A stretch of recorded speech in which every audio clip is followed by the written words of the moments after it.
Le coach, il me met dans le groupe pour jouer contre l'OM en Ligue 1. À ce moment-là, Bordeaux, il y avait une équipe. Que des joueurs de nom, tu vois. Il y avait Yacine Adli, Koscielny Lee, Jimmy Briand, Mba Niang. C'était l'OM de Saliba, Guendouzi, Payet. Je regarde, je me dis, waouh, je suis sur le banc, mes jambes tremblent.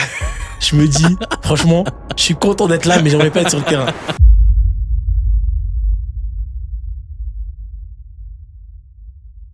Quand j'arrive au centre de formation de Bordeaux, mon objectif, il est clair, c'est de passer professionnel. Sauf qu'en arrivant, je me sens pas au niveau. Moi, j'étais parti en vacances à Amsterdam avec un ami. Et là, il était 22h. Et j'ai le coach de la réserve qui m'appelle. Il me dit, bon, Jack, les pros, ils ont 16 cas de Covid. À ce moment-là, c'est simple. Il y a aucun latéral gauche professionnel disponible. Ils ont tous le Covid. Je saurais même pas dire la sensation que j'avais à ce moment-là. Et j'avais de la pression, mais en même temps, j'étais content. Et là, je rentre. À l'époque, c'était Romain Fèvre, l'ailier. Premier accent, je me fais avoir, il me fait un dribble. Je le bouscule un peu dans la surface. Ça peut être péno, mais l'arbitre, il siffle pas. Je me dis, la pression, elle redescend. Comment elle se passe cette deuxième saison? Je commence à être critiqué par la presse, par les supporters. Et là, quand t'es jeune et que t'es pas préparé à ça, c'est très très très dur.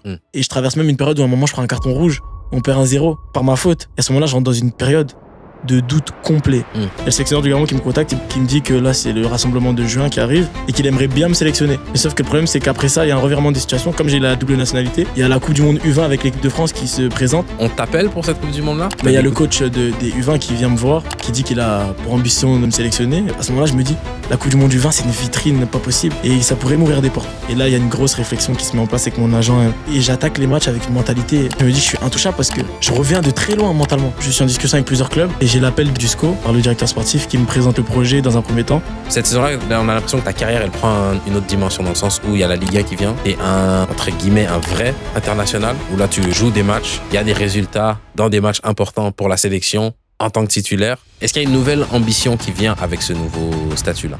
Moi, mon objectif ultime, c'est de jouer en Première Ligue.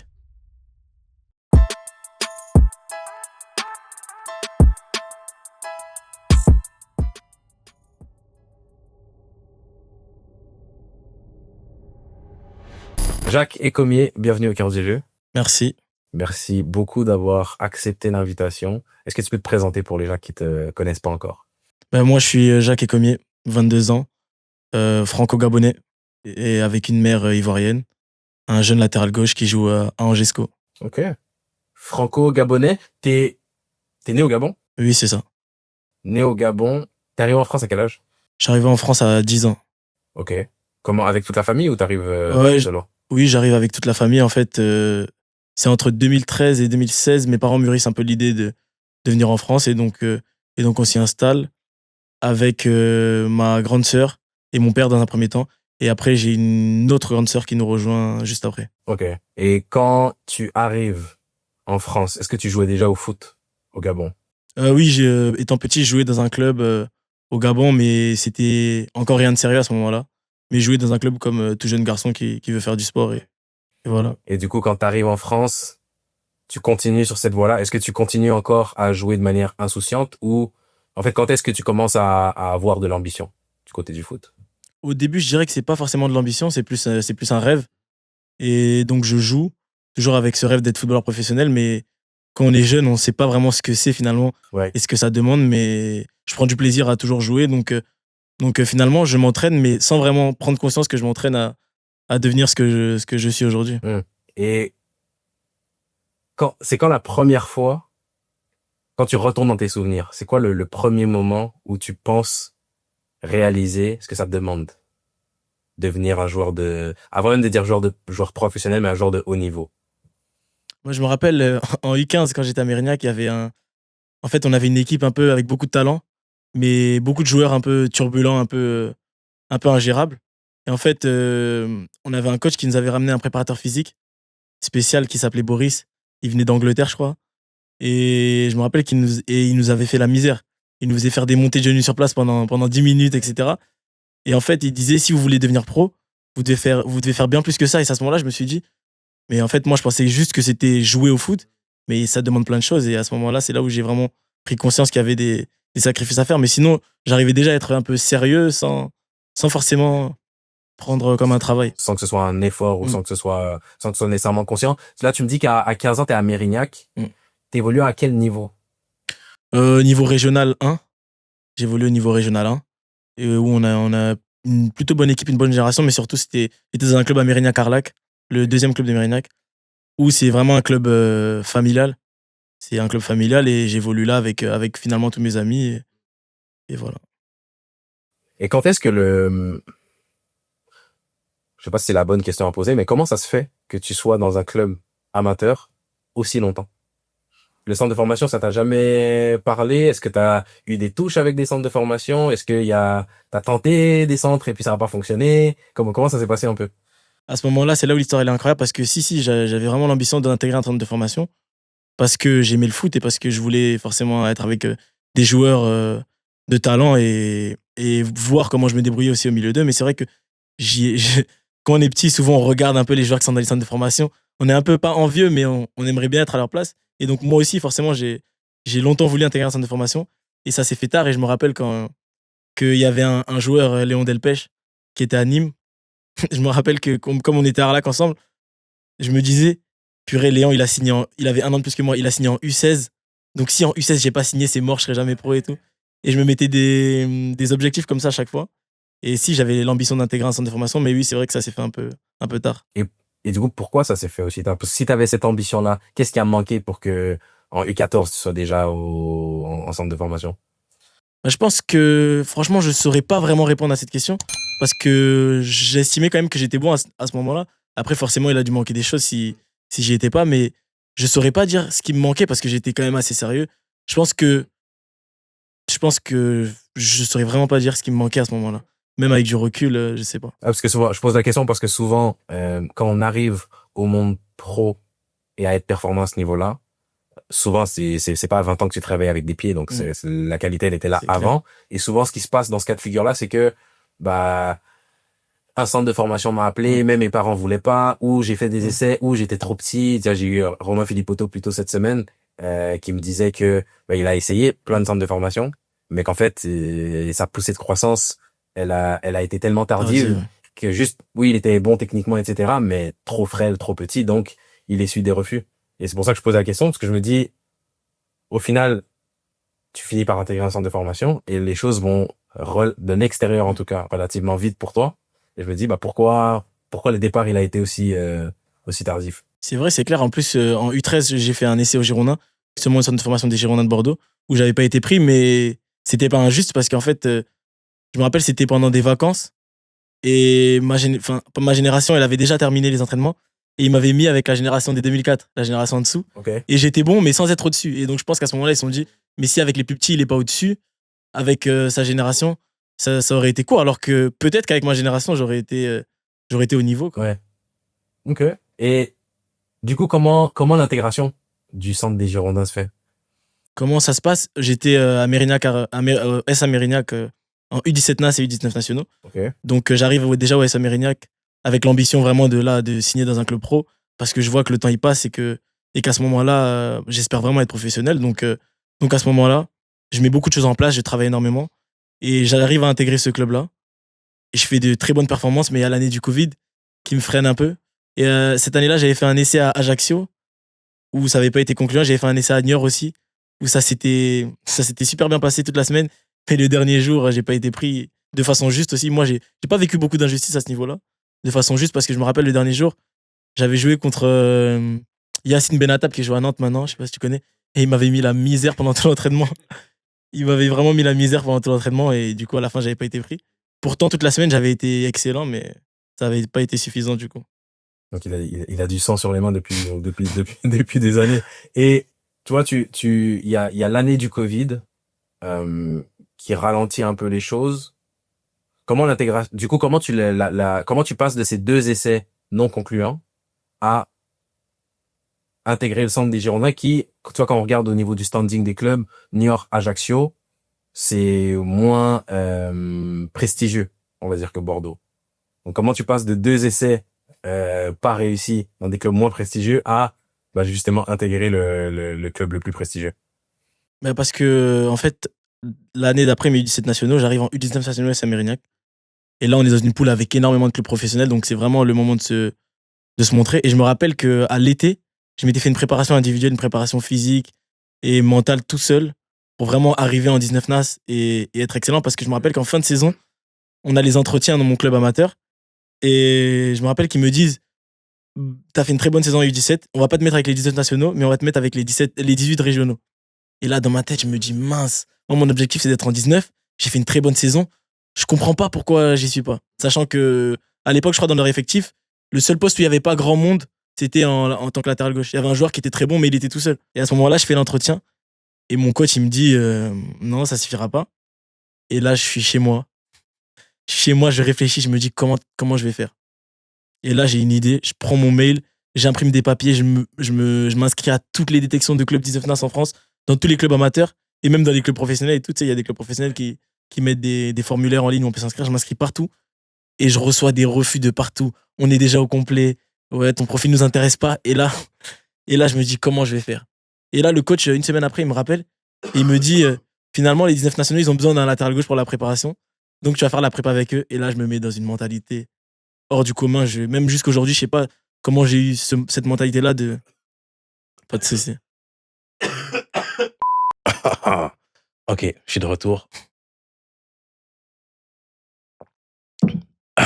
Ok, on te dit que tu dois reprendre avec les U18 R1. Ouais, et à la fin, ils me disent que je vais Et reprendre avec les finalement, il y a une place qui se libère avec les 19 NAS. Et là, tu pars en mode charbon. C'est ça. Mais à ce moment-là, oui, j'apprends que j'ai l'opportunité du coup de reprendre avec les 19. Et je me dis, là, on me donne ma chance. C'est pas le moment de la louper. Et sachant que je repense à tous les clubs qui m'ont recalé, entre guillemets. Et je me dis, non, là, vraiment, faut que je donne tout. Et au pire, si ça passe pas, au moins, j'aurais tout donné. Ouais. Donc là, je me mets dans une mentalité, une prépa. Je pense 1 mois et demi avant la reprise, avec les 19 nationaux, j'ai un rythme où je m'impose 2 entraînements par jour. Un le matin vers 10h et un l'après-midi vers 17h. Une alimentation vraiment hyper saine. Ouais. Et je mangeais. Et même quand il y avait des repas de famille chez moi, je mangeais pas du tout la même chose que tout le monde. Quand on commandait, je mangeais pas du tout la même chose que tout le monde. J'étais vraiment je suivais vraiment à la lettre mon programme. Et donc à ce moment-là, au début, je m'impose 2 entraînements. À un moment donné, je vois que le rythme devient trop facile, donc j'en fais 3. Donc là, je pars de chez moi souvent à 8h. Et après, je me rentraîne à 11h et après à 17h. Et donc, j'arrive à la prépa vraiment en avance sur tout le monde. Et je fais une préparation franchement incroyable. Et au bout de 2 semaines, le coach, il dit, bon, ça y est, tu restes dans le groupe U19 et je m'impose comme titulaire. Et du côté de ta famille, comment on voit ça? Ma famille me voit comme quelqu'un qui aime beaucoup le foot, quelqu'un de passionné, donc ils sont pas forcément surpris. Ils voient pas ça d'une manière un peu obsessive, tu vois, ils le prennent bien. Ils sont contents pour moi que justement que j'ai une passion et que je me donne à fond dans ce que je fais. Donc pour eux, ça paraissait tout à fait normal. Et c'est vrai qu'avec du recul, je me disais que j'en faisais vraiment beaucoup, voire même un peu trop. Ouais. Parce que vraiment, j'avais aucune autre vie que de m'entraîner plus que les autres. Puis, en fait, je pose la question aussi parce que si t'es déjà dans un club professionnel, t'es déjà dans une certaine trajectoire, donc ce travail-là est en adéquation avec ton projet professionnel. Mais là, t'es dans un club amateur. Donc j'imagine que, même, j'ai même pas posé la question, mais du côté à cet âge-là, le projet professionnel, c'est un projet surtout académique, mais du côté de l'école, ça se passe comment? Mais du côté de l'école, ça se passe plutôt bien. Moi, j'ai été un très bon élève. Donc ça se passait plutôt bien. J'avais pas de problème à allier les cours et le sport. Au contraire, bon là, comme c'était l'été, j'avais plus de temps forcément pour m'entraîner. Mais même après, quand la saison elle a repris en 19 nationaux et que j'arrivais à performer, à mettre des entraînements en plus, je m'étais fait un cahier d'entraînement avec des emplois du temps où le lundi, je faisais une séance le matin. Et j'avais la chance que cette année-là, en terminale, en fait, mon emploi du temps, il était comme si c'était fait pour que je puisse m'entraîner. Ouais. Je commençais souvent à 10h, donc le matin de 7h à 9h, j'allais m'entraîner. Donc j'avais vraiment le temps de faire ça et d'étudier aussi. Ouais. Et c'est vraiment après, au moment où j'ai signé à Bordeaux, que j'ai un peu relâché la pression niveau études. Et du coup, c'est cette saison-là qui te permet d'intégrer le centre des Girondins. C'est ça. Et comment ça se passe? Parce que tu démarres la saison comme 2e latéral gauche. Je démarre la préparation comme 2e latéral gauche. Ok. Et au bout de 2-3 matchs, le coach se rend compte que je fais de bonnes performances. Donc je m'installe un peu au poste. Okay. Et la saison commence. Et l'ironie dans l'histoire, c'est que je joue contre tous ces clubs-là qui m'ont recalé. Et là, dans ma tête, je me dis, mais faut vraiment que je donne tout. Et je sais pas si tu connais, mais je pense que tu connais l'étoile foot. Tu sais, chaque week-end, quand tu joues en 19 nationaux, il y a le coach adverse qui désigne le meilleur joueur de chaque équipe. Moi, c'était mon objectif. Ouais, c'est les talents, je pense qu'ils appellent ça. Les talents foot, voilà, c'est ça. C'était mon objectif chaque semaine quand je jouais contre les clubs qui m'avaient recalé. Donc, D'aller choper l'étoile. c'est ça. Donc, en fait, j'arrive à la choper, l'étoile à plusieurs reprises à ce moment-là. Donc, on enchaîne le début de saison, je crois, on joue contre Guingamp. Et c'est justement après ce match-là que je rencontre mon agent, avec qui je suis encore aujourd'hui, genre en 19 nationaux. Il m'avait repéré par l'intermédiaire d'un ami à lui qui était venu voir le match et qui connaissait un peu tout le monde sur Mérignac. Ok. Donc, c'est aussi à ce moment-là que je rencontre mon agent. Et je faisais des performances franchement incroyables en 19 nationaux. Je me sentais, franchement, à ce moment-là, je me sentais intouchable, inarrêtable. Je gagnais presque tous mes duels. Je faisais des différences. Tu l'as recroisé Benatab pendant la saison ou pas? Non, j'ai recroisé un an après, Ok. quand j'étais à Bordeaux. Ouais. Mais donc, à ce moment-là, je fais des performances incroyables. Et donc, je commence à recevoir une invitation, après 2, 3, 4. Et finalement, chaque semaine, je recevais des invitations Ok. d'essais dans des clubs professionnels. Et tu fais ces essais-là? Et non, j'ai fait aucun essai. Ok. Je recevais plein d'invitations. Et en fait, Bordeaux, qui me connaissait déjà, je pense, parce que j'étais un joueur de la région, donc c'était forcément plus simple de me cibler à ce moment-là. Bordeaux me connaissait déjà. Et donc, sans faire d'essai, finalement, il me propose un contrat stagiaire pro. Ok. Parce que je me rappelle la semaine où je signe à Bordeaux, je devais aller à Rennes. Et avec Rennes, je pense qu'à ce moment-là, ça allait vraiment avancer dans le bon sens. Donc, je pense que Bordeaux aussi, à ce moment-là, peut-être qu'ils entendent ça. Je suis pas sûr, j'ai pas les certitudes. Mais je pense qu'ils entendent ça et qu'ils se disent que c'est un joueur de la région et vaut mieux le faire signer directement. Clairement. Donc, je crois que le lundi, je devais aller à Rennes. Et finalement, la dernière minute, ça se fait pas. Je signe à Bordeaux le mardi. Et voilà, ça s'est fait aussi très rapidement. Ok. Et là, c'est comme ça que tu intègres le centre de formation des Girondins. Quand tu arrives au centre, c'est quoi ton ambition? Parce on dit joueur professionnel.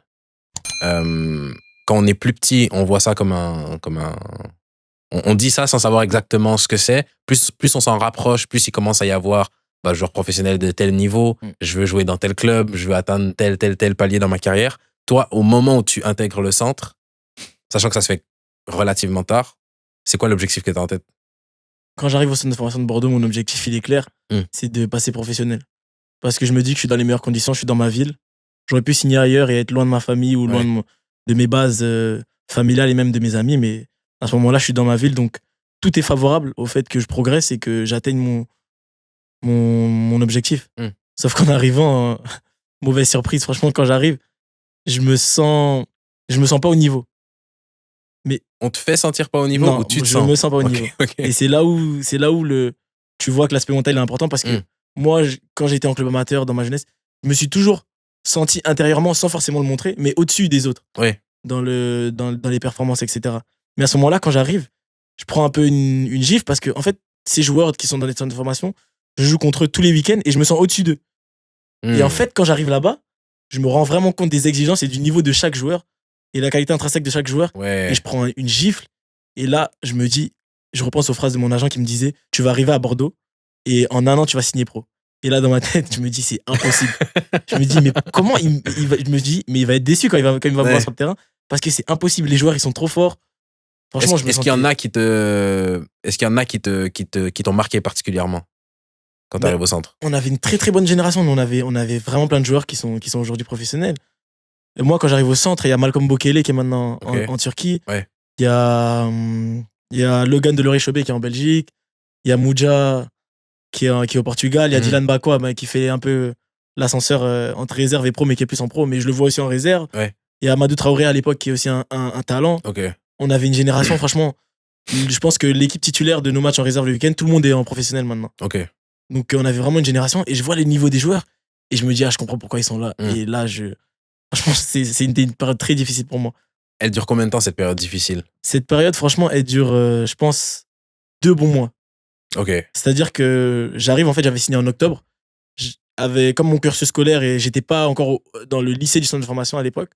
Je faisais des allers-retours et comme c'était la période du Covid, il n'y avait pas de championnat, donc on faisait des matchs amicaux entre clubs professionnels et à ce moment-là, c'était facile. Et en fait, c'est au moment où j'intègre vraiment le club en juillet 2021 où là, ça devient sérieux et je me rends vraiment compte du niveau de chaque joueur. On avait des joueurs, franchement, qui étaient trop forts. Et là, j'arrive, je me prends une gifle. Et toute la préparation, je doute totalement de mon football. Limite, je vais à l'entraînement, la tête, franchement, franchement, je regarde mes pieds. J'arrive pas à lever la tête, la boule au ventre. Je stresse. Franchement, je suis débordé à ce moment-là. Et mon coach, c'était Mathieu Chalmé à l'époque. Et je sens qu'il m'aimait bien. Mais pourtant, moi, j'arrivais pas à m'aimer. Tu vois, j'arrivais pas à aimer mes performances à ce moment-là. Et comment tu sors de ça? Comment tu sors la tête de cette passe-là? Mais à ce moment-là, la chance que j'ai, c'est que malgré que le fait que je doute de moi, à l'entraînement, tu vois, je me sens vraiment moyen. À l'entraînement, je me sens moyen. Tu sens même dans des circuits techniques simples. Je sens que je rate des passes simples. Ouais. Je joue pas mon football. Je me sens moyen à l'entraînement, mais la chance que j'ai, c'est que le coach, comme j'arrivais quand même à faire de bonnes choses pendant les matchs de prépa, le coach, il me mettait dans l'équipe titulaire. Ok. Et je me disais, mais je suis dégueulasse, mais pourquoi il me Ouais. remet? Et je comprenais pas, tu vois, à ce moment-là. Et en fait, à force de me remettre, et franchement, j'avais la confiance du coach à ce niveau-là, ça se débloque petit à petit. Hmm. Et ce qui change la donne, c'est que en fin de préparation, on a des entretiens individuels Ok. avec, avec le coach, le staff, etc. Et moi, je me rappelle, on était en attente, on était 3-4 joueurs en attente avant d'entrer en entretien avec le coach. Et je suis avec des joueurs et ils me disent, Jack, toi, qu'est-ce que tu vas dire au coach? Parce que l'entretien, il se passe de façon à ce que toi, tu parles dans un premier temps. Ok. Le coach, il te fait son retour sur ce que toi, t'as dit. Et après, le coach, il te donne son avis. Ok. Donc, ils me disent, toi, Jack, qu'est-ce que tu vas dire au coach? Et moi, je réfléchis. J'ai dit, et là, je baisse la tête quand il me dit ça. Je dis, franchement, je vais dire au coach que depuis que je suis arrivé ici, c'est dur. Ouais. Je me sens pas forcément au niveau. Je pense que je dois progresser sur ça, ça, ça. Et le mec, il me regarde. Il me dit, mais t'es fou, quoi. Et moi, je le regarde. Je dis, qu'est-ce qu'il y a? Il me dit, mais franchement, depuis que t'es arrivé, ce que tu dis là, nous, on n'a pas remarqué ça. Nous, pour nous, t'es comme tous les autres. Ok. T'étais bon, t'as fait de trucs. Et toi, il y a plus de choses positives à dire que nous. Donc c'est vraiment ton exigence qui te fait, qui te Et donne là, ce dans ma tête, je me ressenti-là. dis, mais comment ça? Et du coup, je me dis encore qu'ils disent n'importe quoi. Tu sais, quand tu es dans la spirale négative, tu dis, ah, ils veulent pas trop te vexer. Ouais. J'arrive devant le coach, il me dit, franchement, on est super content de toi. Ta progression, elle est linéaire. On voit que c'est très bien ce que tu fais. Et on sent qu'on peut t'amener loin. Et il y avait le coach Pierre Espagnol qui était un peu plus dans l'aspect tactique et technique que moral. Et il me dit, oui, t'as des lacunes. Mais moi, déjà, franchement, Jacques, je savais même pas que tu venais d'un club amateur pour te dire tout ce qui était énumère comme lacune pour toi.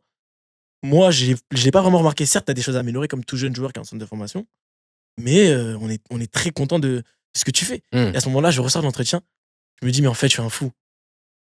Je me dis, mais en fait, je suis un fou parce que quand j'étais dans un club amateur, à force d'être au-dessus, je pensais que ça allait être tout le temps comme ça. Je suis arrivé à un niveau où il y a des joueurs meilleurs que moi, ce qui est normal. Et donc, en fait, je reprends ma lucidité à ce moment-là de me dire qu'en fait, je suis au niveau. Et après, j'arrive à jouer mon football petit à petit. Donc c'est non seulement c'est le fait que tu sois exigeant avec toi-même, mais c'est aussi le contraste entre je suis toujours au-dessus et là, je suis un peu dans le ventre mou. Quand tu es habitué à être au-dessus, le ventre mou, tu as l'impression que tu es en dessous alors que tu es juste au même niveau que les autres. Est-ce que dans les qualités que tes formateurs ils voient chez toi à ce moment-là, est-ce que c'est encore ces qualités-là qui font ta force aujourd'hui?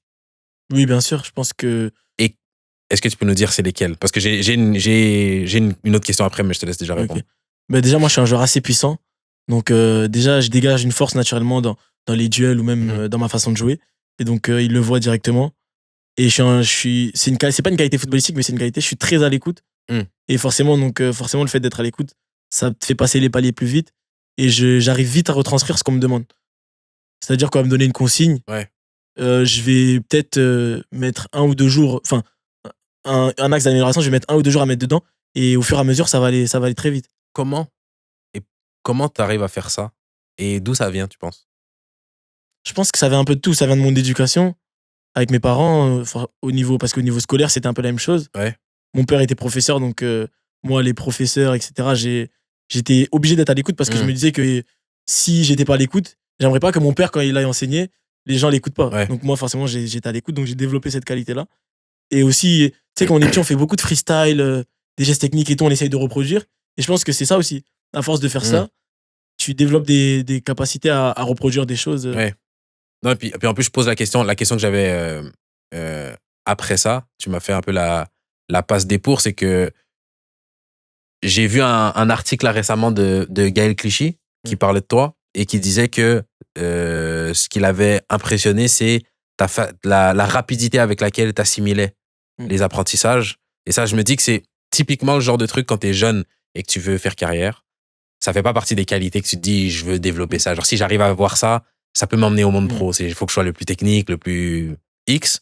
Mais une fois que tu connais le milieu et que tu sais que tu vas être dans différents environnements avec différents coachs qui vont te demander différentes choses, si tu arrives à quand on te donne une consigne à l'assimiler rapidement, tu as un temps d'avance de fou sur les autres. Et non seulement Gaël Clichy l'a dit, quand je parlais avec ton prépa Tom Frère hier, il me disait, tu vas voir, Jacques, super mec, top gars, réfléchi, posé, très intelligent. Je me dis, c'est pas anodin que, je vois ça dans l'article, que Tom me le dise, parce que si Tom le pensait pas, il me l'aurait pas dit.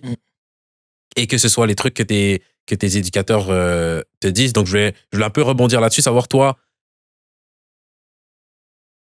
est-ce que c'est une qualité que tu trouves commune chez les joueurs de foot?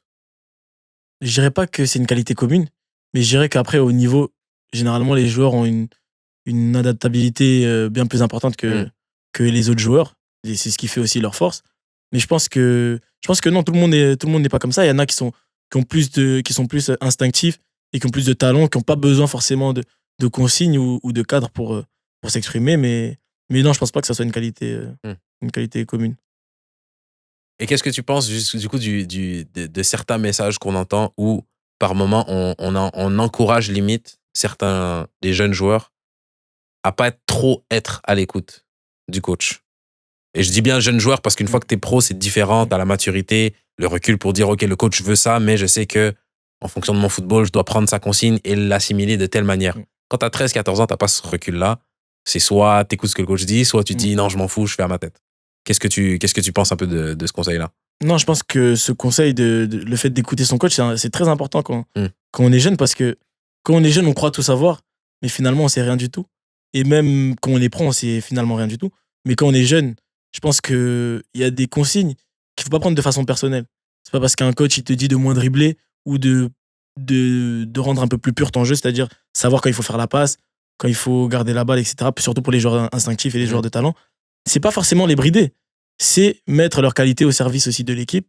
Et je pense qu'il faut savoir écouter, mais pas non plus changer de nature. Aujourd'hui, un coach va pas me demander de faire des trucs que je sais pas faire. Ouais. Si le coach il te demande quelque chose, c'est que il sait que tu es en capacité de faire ce qu'il te demande, à part des situations vraiment particulières où je sais pas, tu t'entends pas très bien avec ton coach, ça peut arriver. Là, c'est un autre cas de figure. Voilà, c'est ça, mais je pense que tous les conseils sont bons à prendre de n'importe qui. Ouais, puis que comme tu dis, la position de départ, c'est j'écoute le conseil, j'essaie de l'appliquer, à part si je me retrouve dans une situation où je me dis le coach il veut pas mon bien ou je suis pas en face de quelqu'un de bonne foi, là c'est clair que tu adaptes un peu la manière de faire. Après ce premier bilan là et que tu te rends compte que t'étais un peu fou, que tu voyais pas la manière, que tu te voyais pas de la bonne façon et que tu regagnes cette lucidité là, comment ça se déroule? Ben, forcément, après, je prends en confiance, donc je joue déjà un peu plus mon jeu, mais je suis pas encore à 100% de ce que je sais faire. Okay. Je sens que je progresse et que les choses vont dans le bon sens, mais je suis pas encore à 100% de ce que je veux faire. Mais peut-être avec du recul aussi, c'était par rapport au niveau auquel je faisais face, au niveau des joueurs de l'équipe, au niveau qui était nettement meilleur. Donc forcément, ça demandait plus de concentration, plus d'aptitude pour répondre aux problématiques que les autres joueurs te posent. Donc, mais à partir de ce moment-là, je passe quand même dans quelque chose de plus positif, où j'engrange de la confiance petit à petit. Et après, ça se passe plutôt bien. Là, c'est la saison où je suis en réserve au Girondins de Bordeaux, donc ça se passe assez bien. Je joue pratiquement tous les matchs. Ok, c'est déjà un bon signal positif. Voilà, c'est un signal positif. Donc forcément, avec les matchs, on progresse. Et on a une très bonne équipe. Donc on gagne énormément. Donc franchement, à ce moment-là, tout se passe bien. Mais quelque chose commence à me trotter dans la tête à ce moment-là, c'est le fait de monter en pro. Parce qu'à ce moment-là, certains joueurs commencent à monter en pro. Ok, pour des entraînements. Okay. Et moi, je montais pas forcément. Donc là, je me posais des questions, sachant que à l'époque, je jouais plus que le joueur à mon poste. Mais quand il fallait monter en pro, c'est le joueur à mon poste qui montait à ma place. Donc forcément, à ce moment-là, tu te poses des questions. C'est quoi les questions que tu te poses? Parce que, en plus, c'est marrant parce que les gens qui écoutent le podcast, qui m'ont déjà un peu entendu raconter mon histoire, moi, c'est quelque chose que j'ai vécu en centre. Mais moi, j'étais celui qui jouait pas. Et qu'on appelait. Très bien. Et je me suis jamais posé la question à savoir celui qui jouait, mais qui allait pas aux entraînements. Comment lui il se sentait? Toi, comment tu te sentais? C'est quoi les questions, justement, qui trottaient dans ta tête? Moi, du coup, mes vieux démons, forcément, ils ressortaient. Je me disais, peut-être que moi, en réserve, je joue parce que le coach, il m'aime bien, mais que finalement, lui, il monte en pro parce que c'est lui qui a la qualité. Et à un moment donné, ce raisonnement-là, il est parti. Et je suis passé dans le raisonnement où, contractuellement, il était déjà professionnel. Pas moi. Peut-être que ça jouait un peu. Et il était plus expérimenté aussi. Donc, peut-être que ça jouait aussi à ce moment-là. L'équipe, j'espère que vous appréciez l'épisode tout autant que nous, on a apprécié l'enregistrer. Si c'est le cas, ce que vous pouvez faire, vous abonner, liker et surtout, parlez-en autour de vous. C'est le meilleur moyen de m'aider à continuer à produire des épisodes aussi qualité avec des invités qui le sont tout autant. Allez, on repart sur l'épisode. Comment se trace un peu la route vers le contrat pro du coup? Mais c'est simple. J'étais toujours en réserve à ce moment-là. Et on avait des vacances. À Noël, on a plus de vacances que les pros. Mhm. Donc, moi, j'étais parti en vacances à Amsterdam avec un ami. Et on était tous les deux, on était dans une chambre d'hôtel. Et là, il était 22h, je crois. Je venais d'arriver à Amsterdam. Et j'ai le coach de la réserve qui m'appelle. Il me dit, bon, Jack, les pros, ils ont 16 cas de Covid. Donc, il y a un match de Coupe de France la semaine prochaine. Faut que tu viennes pour t'entraîner avec eux. Et possiblement jouer le match contre Brest en Coupe de France. Donc, à ce moment-là, moi, je suis à Amsterdam avec mon pote. Et on vient juste d'arriver. Et je me dis, mais comment je vais faire?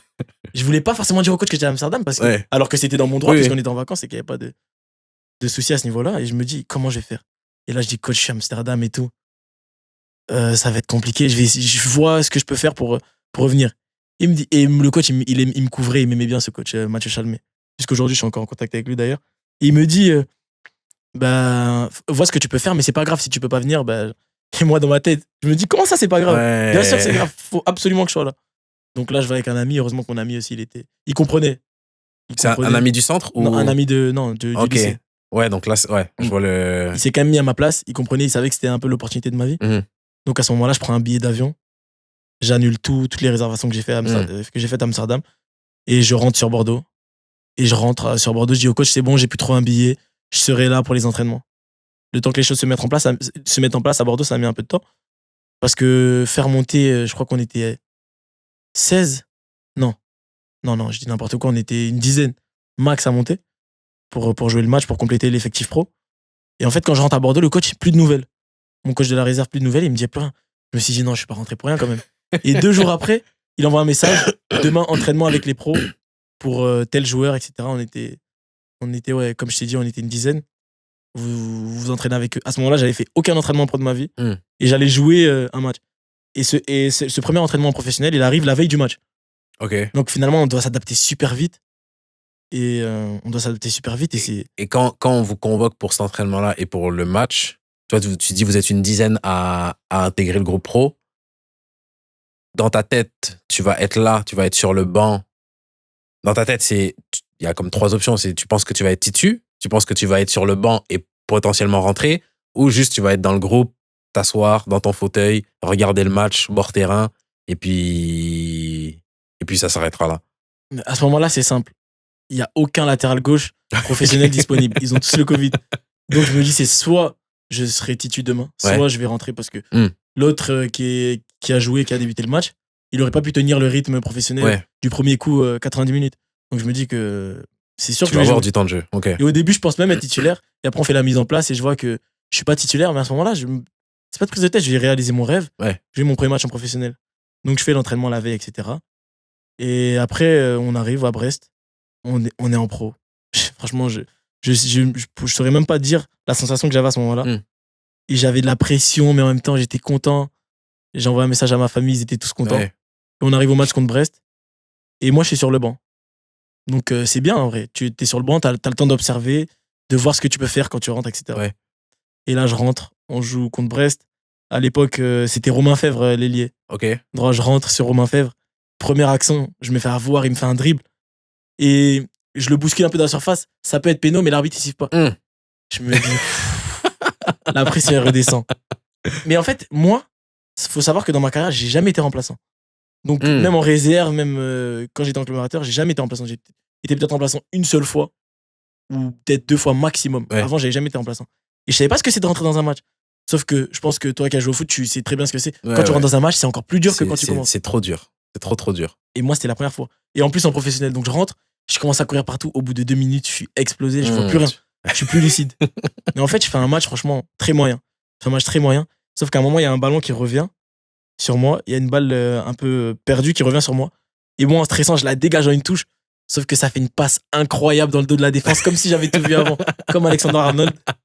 Et t'as l'attaquant qui va au but, il rate après, mais tu vois, un observateur du football, il voit ça, il se dit, mais purée, il a du ballon, alors que j'ai pas du tout fait exprès. Et après la semaine reprend. On finit le match. Ça se passe bien. Déjà, je sors du match. J'envoie un message à mon agent. Mon agent, il a dû être mort de rire à ce moment-là. J'envoie un message à mon agent et à mes potes et tout. J'envoie une photo. Je dis, je critiquerai plus jamais un joueur un joueur professionnel. Tu m'étonnes. C'est trop dur, j'ai pas le niveau. Moi, je vais me remettre au travail des deux. Alors que non, mon agent, lui, il rigole. Il dit Ouais. ah, sacré baptême de feu, c'est bien, t'as fait ton premier match, je suis content pour toi, etc. C'est bien, continue comme ça. Et la semaine, elle continue. Ouais, continue. Et en fait, je suis toujours dans le. Je m'entraîne avec les pros quand même. On était, je crois, 10 au départ, et on est que 2 à continuer à s'entraîner la semaine. Ok. Donc je me dis, ah purée, c'est bien. On est 2 au même poste en plus, mais parce qu'il y avait des demandes à ce poste-là, mais ils auraient pu prendre, je sais pas, d'autres joueurs. Donc on est 2. Et en fait, je fais toute la semaine. Et après, le coach, il y avait encore des cas de Covid, donc il me met dans le groupe pour jouer contre l'OM Ok. le week-end En après, championnat. en Ligue 1. Et là, à Ok. ce moment-là, je me dis, waouh, je suis dans le groupe contre l'OM. Et je me rappelle, j'étais sur le banc. Et franchement, à ce moment-là, à Bordeaux, il y avait une équipe que des joueurs de nom, tu vois. Il y avait Yacine Adli, Koscielny, Jimmy Briand, Mbaye Niang. Ouais. C'était vraiment une grosse équipe sur papier, etc. Et donc, moi, je suis là. Et je suis sur le banc. Je commence pas le match. Et j'observe. Il y avait c'était l'OM de Saliba, Guendouzi, Payet. Je regarde, je me dis, waouh. Je suis sur le banc, mes jambes elles tremblent. Je me dis, franchement, je suis content d'être là, mais j'aimerais pas être sur le terrain. Je me dis, parce que là, franchement, j'ai l'impression que ça allait trop vite. Ouais. Tu sais, quand t'es sur le banc, t'es toujours un peu blasé, tu vois. Tu dis toujours que ce qu'ils font, c'est impossible à faire. Et même encore aujourd'hui, ça peut arriver quand tu regardes les débuts de match, tu te dis, ah ouais, ça joue. Faut que je sois concentré quand je rentre, etc. Et à ce moment-là, je me dis ça. Je me dis, waouh. Je me dis, franchement, je suis déjà content d'être sur le banc. Me faites pas rentrer aujourd'hui. Je suis déjà satisfait. Pas m'afficher. Et au final, je rentre pas. Et Ouais. c'est franchement. Et après, je retourne en réserve, full confiance. Et là, je déroule jusqu'à la fin de la saison. Et ton contrat pro, tu vois, on parlait de la route vers le contrat pro. Là, tu me parles de tes premières minutes en professionnel, en Coupe de France. C'est souvent comme ça aussi que les jeunes joueurs grattent leurs premières minutes. Soit il y a un blessé, soit il faut encore un petit concours de circonstances. T'es quand même, là, tu me parles, il y a plusieurs niveaux à l'entourage. Il y a ton agent qui est un regard extérieur qui compte, qui est un professionnel qui t'entoure et qui t'aide à garder la tête sur les épaules. Donc il y a ça. Il y a la famille. Je tiens aussi à mentionner quand même, c'est pas anodin. Je le souligne plusieurs fois dans le podcast. C'est pas anodin qu'il y ait un pote qui est avec toi, qui soit à Amsterdam, et quand le moment il vient de dire soit je vais vers mon club, soit on passe des bêtes de vacances, et que ton pote il dise t'inquiète, rentre. C'est pas tous les voilà, dépendamment des potes que t'as, mais c'est pas tout. En tout cas, c'est pas tout le monde qui a des potes comme ça. Donc, je tiens à dire quand même que dans l'entourage, ces différents niveaux-là, quand je t'entends parler, j'ai l'impression qu'ils sont tous alignés pour t'aider et que tout le monde veut ton bien. Et ça, je pense que c'est important à souligner pour un joueur de foot, parce que c'est pas juste, quand on parle d'entourage, c'est pas juste ton agent, c'est vraiment agent, ta famille, ta copine si t'en as une, tes potes si t'en as, que tout le monde soit bienveillant envers toi. Où est-ce que j'en étais avec ça? Oui, je te parlais du fait qu'il y a les premières minutes en pro. Tu redescends en réserve sur la fin de la saison. Comment tu vis le fait qu'il n'y ait pas... Tu sais, que t'aies goûté un peu, t'aies trempé ton pied dans l'eau, mais que t'aies pas pu sauter dans la piscine? À ce moment-là, franchement, je suis en pleine gratitude. Je suis déjà reconnaissant d'avoir vécu tout ça. Donc, je suis pas forcément dans l'optique où, mince, j'aurais forcément aimé rester à ce moment-là. Non, je continue à jouer en réserve. C'est vrai que je m'entraînais plus tout le temps, mais je montais quand même de temps en temps sur des oppositions, donc je montais quand même, et je savais que le staff de-dessus me connaissait maintenant, que les joueurs commençaient à me connaître. Donc à ce moment-là, j'étais en confiance. J'avais pas d'inquiétude par rapport au fait de plus remonter ou quoi, parce que je savais que je remonterais forcément à un moment ou à un autre. Et ce qui a été le plus dur, c'est quand il y a eu le changement de coach, parce que comme le club était dans une situation compliquée à ce moment-là, et ils ont changé de coach, et le coach qui est arrivé, il préférait garder son groupe et pas qu'il y ait forcément de montée, ce que je comprends, parce que c'est une situation, on était dans une situation délicate. Et donc à ce moment-là, il y a une partie de la saison où on montait plus du tout. Et après, ça s'est réouvert, et on a juste dû être patient, et ça s'est réouvert. Et après, on a remonté, on a fait beaucoup d'oppositions contre les professionnels aussi. On a fait plein de choses qui nous permettaient aussi de nous faire voir. Et à ce moment-là, en termes de niveau, tu te sens comment même dans ces entraînements-là? Tu parlais de comment tu te jugeais peut-être trop durement au début quand tu as intégré le centre. Là, dans les oppos avec les pros, etc., est-ce que, en termes de confiance, tu te dis, on n'est pas sur des matchs officiels, donc ça vaut ce que ça vaut, mais je sens que j'ai un truc à jouer? Mais franchement, quand j'arrive en professionnel, je suis choqué, parce que je me sens limite meilleur en professionnel qu'en réserve. Donc je me dis que je prends la mesure de la chose, et je me sens bien, je me mets au niveau facilement. Donc au début, je suis pas inquiété quand j'arrive en pro. J'ai pas forcément d'appréhension, parce que dès le début, ça s'est Ça s'est très bien passé. Déjà, quand on faisait les oppositions réserves contre professionnels, nous, c'était notre finale avec des champions à nous. Ouais. Donc, on se préparait 1 heure avant. On était prêts. Ouais. Et je me rappelle que le premier match contre les professionnels à l'entraînement, j'avais fait un très, très bon début de match. Après, je m'étais blessé. Mais j'avais senti de la considération dans les regards, dans ce que peuvent dégager un peu l'analyse qu'ils ont de Ouais. toi. Et donc, à ce moment-là, j'étais confiant à chaque fois que je montais en pro. Ça se passait plutôt bien. Donc, j'étais au niveau et j'avais plus de vieux démons qui m'empêchaient d'avoir confiance en moi. Et le contrat pro, quand est-ce qu'il arrive? Et dans quelles circonstances il arrive? À ce moment-là, je suis encore en réserve au moment où on commence à parler de ça. Je suis encore en réserve et je suis déjà monté en pro quelques fois. Et à ce moment-là, il y a le sélectionneur du Gabon, justement, qui me contacte.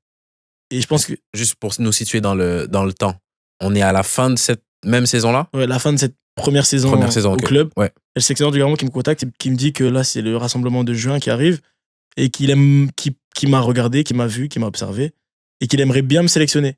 Ok. Et à ce moment-là, le sélectionneur du Gabon, il connaissait le coach des pros à Bordeaux, Ok. David Guillon. Donc, il se connaissait. Donc, il est venu à Bordeaux, il a échangé avec un peu tout le monde, avec tous les coachs qu'il connaissait. Uh-huh. Et il n'avait que des retours positifs. Donc, il m'a sélectionné. Je pense que le fait que j'ai été sélectionné en étant en réserve, ça a aussi, je pense, montré aux dirigeants que ça a appuyé un peu en termes de crédibilité. Oui. Donc, ils se sont dit. Une pression positive, C'est ça. entre guillemets. Et ils se sont dit qu'on a un talent. À ce moment-là, du coup, je reprends la préparation professionnelle l'année d'après et c'est là où je signe mon contrat pro. Ok. Après la pré-saison. Et avant qu'on parle de ce moment-là où tu signes le contrat pro, je vais parler de justement le fait que tu sois sélectionné en équipe nationale du Gabon. T'es binational, C'est ça. donc franco-gabonais, parce qu'on le dit comme ça. Mais t'es né au Gabon. Ouais.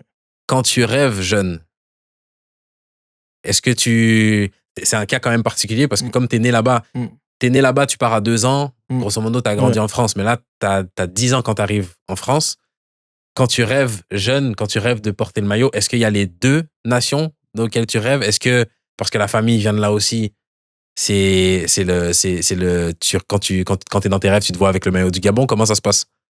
Franchement, au début, je le vois pas comme ça. Au début, je sais que je suis gabonais, que je suis français aussi et que je suis ivoirien aussi parce que ma mère est ivoirienne. Et à ce moment-là, moi, je vis le football surtout à travers l'équipe nationale du Gabon parce que forcément, je suis né au Gabon. Mais je supporte aussi l'équipe de France. Oui. Et je supporte aussi énormément la Côte d'Ivoire. Et j'ai deux grandes figures, deux grandes stars que j'apprécie énormément quand je suis jeune. C'est Oba et c'est Didier Drogba. Oui. Et donc, à ce moment-là, je me vois pas forcément dans une sélection. Je me vois juste en professionnel, tu vois. Et j'ai pas vraiment d'idée claire. Et c'est plus le temps avance et plus la question se pose. En fait, mes racines gabonaises prennent le dessus parce que j'ai l'exemple d'Aubameyang qui fait... C'est incroyable ce qu'il fait pour le pays. C'est une légende du pays. Et donc, à ce moment-là, je pense que le choix, il me paraît évident. Et je me dis aussi, c'est le Gabon qui vient en premier, c'est peut-être un signe. Et voilà, donc c'est pour ça que je fais le choix. En plus, je pose la question en toute transparence parce qu'ils viennent... T'as 19 à l'époque? 18 ans. Non, 18. Ils viennent à 18 ans. C'est pas fou de se dire à ce moment-là, c'est gentil, mais j'attends parce que on va voir. C'est une décision que beaucoup de joueurs prennent. Et le fait que toi, à 18 ans, tu dises direct oui, moi, je me dis que c'est pour ça un peu que je posais la question, savoir qu'est-ce qui te trottait dans la tête à ce moment-là. Comment ça se passe quand tu vas en sélection? Ben, ça se passe plutôt bien. J'ai vu ma première sélection en qualification de CAN, la CAN 2022 ou 2023. Et ça se passe bien, je m'intègre plutôt bien. J'arrive, à cette sélection-là, il y avait beaucoup de nouveaux joueurs, donc pas forcément de pression particulière. Et ça se passe plutôt bien. Donc je m'intègre, le staff il m'intègre bien, le groupe, franchement c'était top. Et je me sens au niveau, donc c'était un rassemblement positif pour moi. Et est-ce que tu joues sur cette première sélection-là? Non, je joue pas parce qu'on avait eu un problème. On avait un problème où j'avais pas pu jouer le premier match à cause d'une histoire de vol. On avait eu un problème de vol, un problème d'avion. Donc je joue pas le premier match. Et le deuxième match, je suis sur le banc également et je rentre pas.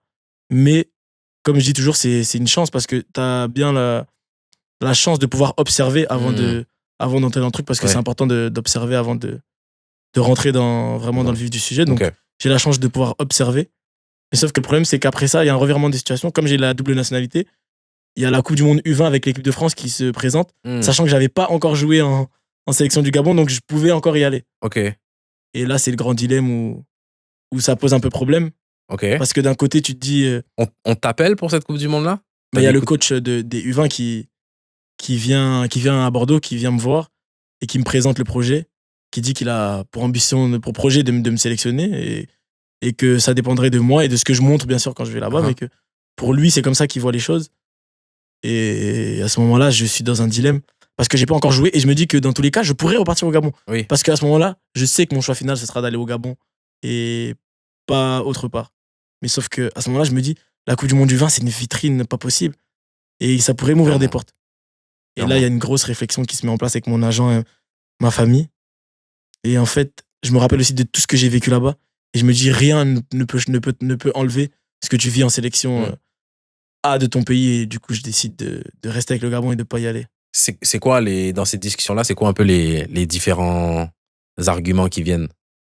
Bah, déjà, t'as mon agent en toute transparence qui me dit, le choix, il t'appartient. Nous, on va pas te donner notre avis avant que tu nous donnes le tien. Donne d'abord ton avis, parce qu'on veut pas t'influencer. Donne Ouais. d'abord ton avis. Et après, on te dira ce qu'on en pense. Et mes parents, mon père, il me dit, ouais, c'est vrai que c'est bien. Après, tout le monde me laisse faire mon choix, en fait. Donc, moi, je dis que c'est vrai que la Coupe du Monde, c'est une belle vitrine, mais je me vois pas pas tourner le dos, mais je me vois pas être allé et Oui, repartir. ça peut être vu de Ça peut différentes être, manières ça et peut puis être mal c'est... perçu. Ouais. Donc, mes agents, ils me disent, écoute, la Coupe du Monde du vin, c'est une vitrine incroyable, mais personne va te mettre la pression. Nous, on pense que c'est une vitrine qui peut te propulser, mais les deux choix sont cohérents. Ouais, c'est clair. Si tu vas en Coupe du Monde, on comprendra. Si tu vas avec le Gabon, on comprend aussi parce que tu es en train d'écrire ton histoire aussi avec ton pays. Donc, il n'y a pas de souci. Donc, eux, ils ont vraiment pas d'avis tranché. Pour eux, les deux solutions sont les bonnes et c'est à moi de trancher. Et au final, Tu tranches dans ce je sens-là. tranche dans le sens du Gabon. Et du coup, pendant la prépa qui suit, c'est là où tu signes ton contrat pro? C'est ça. Ce moment-là, il est comment? C'est un moment particulier parce qu'en fait, Est-ce que c'est... Excuse-moi de te couper. Est-ce que c'est vraiment, dans ton cas, je te demande bien dans ton cas parce que chaque histoire elle est différente, est-ce que dans ton cas, c'est un moment si particulier que ça? Je pose la question parce que c'est un peu limite une suite logique. Et puis comment tu m'en parles là et dans la démarche dans laquelle tu es engagé, tu vois, normalement, je pose, est-ce que à ce moment-là, c'est une finalité où tu sais que en gros, j'ai signé le contrat pro, mais l'aventure ne fait que commencer. Je connais déjà la réponse, vu comment tu m'expliques la mentalité qui t'anime à ce moment-là. Et du coup, je change ma question à savoir, est-ce que c'est vraiment si particulier que ça? franchement, à ce moment-là, pour moi, c'est la consécration. Hmm. En fait, c'est la récompense de tout ce que tu as fait depuis des années. À ce moment-là, je repense à tout. Je repense à quand j'étais en U19, quand j'étais en U18 et que je savais pas si j'allais jouer en 19. Je repense à tout. Et franchement, c'est un moment incroyable. Limite, les 2-3 jours avant de signer, tu n'arrives pas à dormir, tu penses qu'à ça. Et tu pries de tout ton cœur pour pas qu'il y ait un revirement de situation et qu'on te dise que tu peux pas signer ton contrat pro. Donc, oui. Donc, à ce moment-là, c'est vraiment mon rêve, mon objectif. C'est tout. C'est tout qui se réalise au même moment. C'est franchement beaucoup d'émotions. Même pour ma famille, pour tout le monde, beaucoup d'émotions. Ouais. Et la suite? Tu as signé le contrat pro, ta première saison en tant que footballeur professionnel, tu signes en plus en début d'année. Comment se passe cette première saison en tant que professionnel? Avant de signer, j'avais déjà fait la prépa avec Bordeaux. Donc, j'avais fait la préparation avec les professionnels. Et on savait que, comme le club ne pouvait pas encore enregistrer de recrues, c'est un peu nous les jeunes qui allions jouer et qui allions débuter la saison. Donc à ce moment-là, je me prépare bien et je suis en pleine confiance. Donc en plus, j'ai la récompense du contrat pro parce qu'on avait déjà fait 1 ou 2 matchs de championnat. Il me semble à l'époque, on avait fait les 2 premiers matchs de Ligue 2 et j'avais fait des top matchs, franchement. Et après ça, j'ai la signature du contrat et le début de saison se passe plutôt bien. Sauf que ça se passait même un peu trop bien et je me blesse. Et moi, dans mon histoire, c'est un peu toujours ça. Au début, ça se passe super bien et j'ai toujours une blessure qui me freine. À ce moment-là, je me blesse. Je me rappelle contre Rodez en toute fin de match. Il restait 1 minute de jeu, tout seul, par manque d'expérience. Tu vois, tu vas faire le super-héros, tu vas faire un tacle alors qu'il y a 3 joueurs autour qui peuvent récupérer la balle. Au final, je lâche un peu mon genou. Et ça me pénalise un peu parce que ça réduit un peu l'impact de mes performances, dans le sens où je suis toujours bon, mais on a l'impression que mon étincelle du début a un peu baissé. Et après, j'essaye de revenir, rechute, et là, je m'arrête pendant des mois. Ok. Et au même moment, le club peut enregistrer des recrues. Et il recrute Vital Nsimba, qui était un joueur expérimenté, qui était dans la D'accord. fleur de l'âge, Ouais. qui franchement, qui nous aurait même fait monter. Et Hmm. il fait une saison aussi, une énorme saison. Donc à ce moment-là, je ronge un peu mon frein et je peux rien dire parce qu'il fait des performances incroyables. Donc Ouais. forcément, je suis sur le banc et je sors même des feuilles de match et voilà. Et comment tu le vis d'être, d'avoir comme un faux départ sur cette première saison, et de deux, là on a quand même deux années de recul, 2-3 années de recul là-dessus. Qu'est-ce que tu as appris de cette première saison-là? Je pense que j'ai énormément appris. Déjà, j'ai appris humainement à relativiser Hmm. parce que quand tu te blesses, quand t'as pas connu de longues blessures, bah, c'est pas une très longue blessure, mais moi, franchement, je pense que je m'étais pas blessé avant. Donc quand tu te blesses, la gestion de la blessure, pas avoir des pensées sombres, des pensées Hmm. négatives, toujours essayer de rester positif. Donc ça, j'ai grandi dans ce sens-là. J'ai grandi dans le sens aussi où quand tu reviens, reprendre confiance en toi, rejouer ton football, c'est pas forcément facile, surtout quand t'as des blessures C'est à clair. des endroits comme ça. Mais Dieu merci, j'ai bien guéri de cette blessure-là. Et après, ça m'a pas posé problème. Et j'ai aussi appris à être patient parce que j'avais un concurrent qui était au niveau. Je pouvais pas non plus revendiquer plus parce que certes, j'étais bon et j'étais performant aux entraînements et aux matchs que j'ai fait. Mais il faut aussi accepter des fois qu'il y a quelqu'un qui pouvait apporter plus à l'équipe à ce moment-là. Donc, Hmm. j'ai aussi appris à être patient à ce moment-là. Surtout, je pense que j'ai appris beaucoup de patience parce que, comme je t'avais dit, j'avais pratiquement jamais été remplaçant, moi. Et le fait d'être remplaçant, là, c'était quelque chose de particulier. Ouais. Ouais. De nouveau, et puis Mm. il y a qu'un très petit groupe de joueurs qui connaissent jamais ça dans leur carrière. Ouais. Les cracks, des Ouais. cracks, des cracks, qui sont C'est titus toute ça. leur carrière. Mais pour la majorité des joueurs, c'est une case par laquelle il faut passer. Et ça me parle quand tu dis que c'est un apprentissage que tu dois faire et par lequel tu es passé. Comment tu passes de cette saison-là à la deuxième? Mais c'est simple. Déjà, cette première saison, certes, j'ai eu beaucoup de leçons, mais il y avait beaucoup de choses positives dans le sens où, après le début de saison, en fait, on avait un staff qui était vraiment proche de nous. C'est-à-dire qu'on avait un coach, David Dillon, qui était le coach et qui s'occupait vraiment de l'équipe. Mais il y avait Denis Anco, qui était notre coach adjoint. Ok. Et lui, c'était comme un père pour nous. Il venait nous parler, il venait nous dire quand on devait redescendre en réserve, il nous Hmm. donnait des conseils. Et je me rappelle qu'il nous donnait beaucoup de conseils et on faisait des entretiens. Et ces entretiens-là, on en ressortait toujours motivés parce qu'il y avait beaucoup de choses positives. Je pense que dans leur pédagogie aussi, c'était de nous mettre en confiance. Donc, malgré tout ça, il y avait ces moments-là où je sentais la confiance des coachs. Je sentais surtout la confiance du club parce que à ce moment-là, j'étais blessé et le directeur sportif parlait déjà avec mon agent de prolongation. Hmm. Donc, toi, tu viens de te blesser au genou, on ne sait pas comment tu vas revenir de cette blessure-là. Tu as joué 3-4 matchs et on te parle déjà de te prolonger, donc c'est super positif. Ouais. Et donc, je pense qu'au moment où on parle de prolonger, je pense que le club aussi a une vision sur ce qu'il peut faire de moi et sur ce que je peux devenir à ce moment-là. Donc, forcément, et la chance que j'ai eue, c'est que j'ai réussi à garder mon sérieux, à garder la discipline Hmm. tout au long de la saison, même quand je jouais pas. Donc, je pense que ça a joué en ma faveur parce que ça a montré que je pouvais être fiable. Et donc, le coach, il s'est dit, mais j'ai un joueur qui a de la qualité, qui peut être fiable. Pourquoi ne pas lui donner plus la saison prochaine Ouais. et voir ce qu'on peut mettre en place pour qu'il ait un temps de jeu plus conséquent. Hmm. Donc, je pense que c'est pour ça qu'après, mon temps de jeu, il Il a évolue monté sur positivement. la deuxième saison. Et comment elle se passe cette deuxième saison? Bah, c'est simple, dès la préparation, le coach, il me dit que Vital, il a un peu, il doit guérir je crois qu'il a un problème au tendon, Mhm. qu'il doit guérir de son tendon. Donc, c'est moi qui vais commencer la saison et que de pas me mettre de pression, que aujourd'hui, qui me fait totalement confiance et je ressens la confiance parce qu'à l'été, déjà, je prolonge mon contrat. Donc, forcément, je suis en pleine confiance. Et sauf que, individuellement, je dirais qu'elle se passe plutôt bien, mais collectivement, nos résultats suivent pas. Hmm. Et Bordeaux, c'est un club super exigeant. Et c'est normal parce que c'est un club Oui. historique. Donc, il y a une exigence autour du club, que ce soit les médias, que ce soit les supporters, que ce soit la direction. Donc, forcément, on est dans une spirale un peu négative. Et c'est à ce moment-là où j'apprends encore énormément à gérer la frustration, à gérer Hmm. la critique et à gérer plein de choses. Et à gérer quand on est moins bon, quand on a des coups de mou. Et je pense que cette saison-là, c'est la saison où j'ai le plus appris dans toute ma carrière. Hmm. Et parce qu'il y a aussi la fin de saison qui est tendue sur cette deuxième saison-là. Au niveau du club, on y arrivera après. Comment tu gères tout ça, justement? Tu vois, parce que tu dis, t'as appris à le gérer.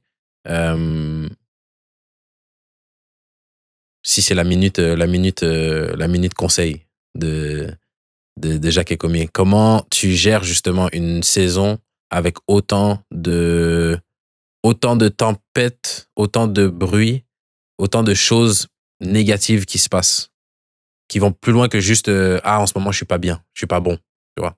Ça encore c'est une chose. Tu travailles à l'entraînement, tu reprends confiance, c'est une chose. Mais quand il y a les résultats collectifs, quand il y a la situation du club, quand il y a comme tu as dit les critiques sur la direction, sur les réseaux, etc.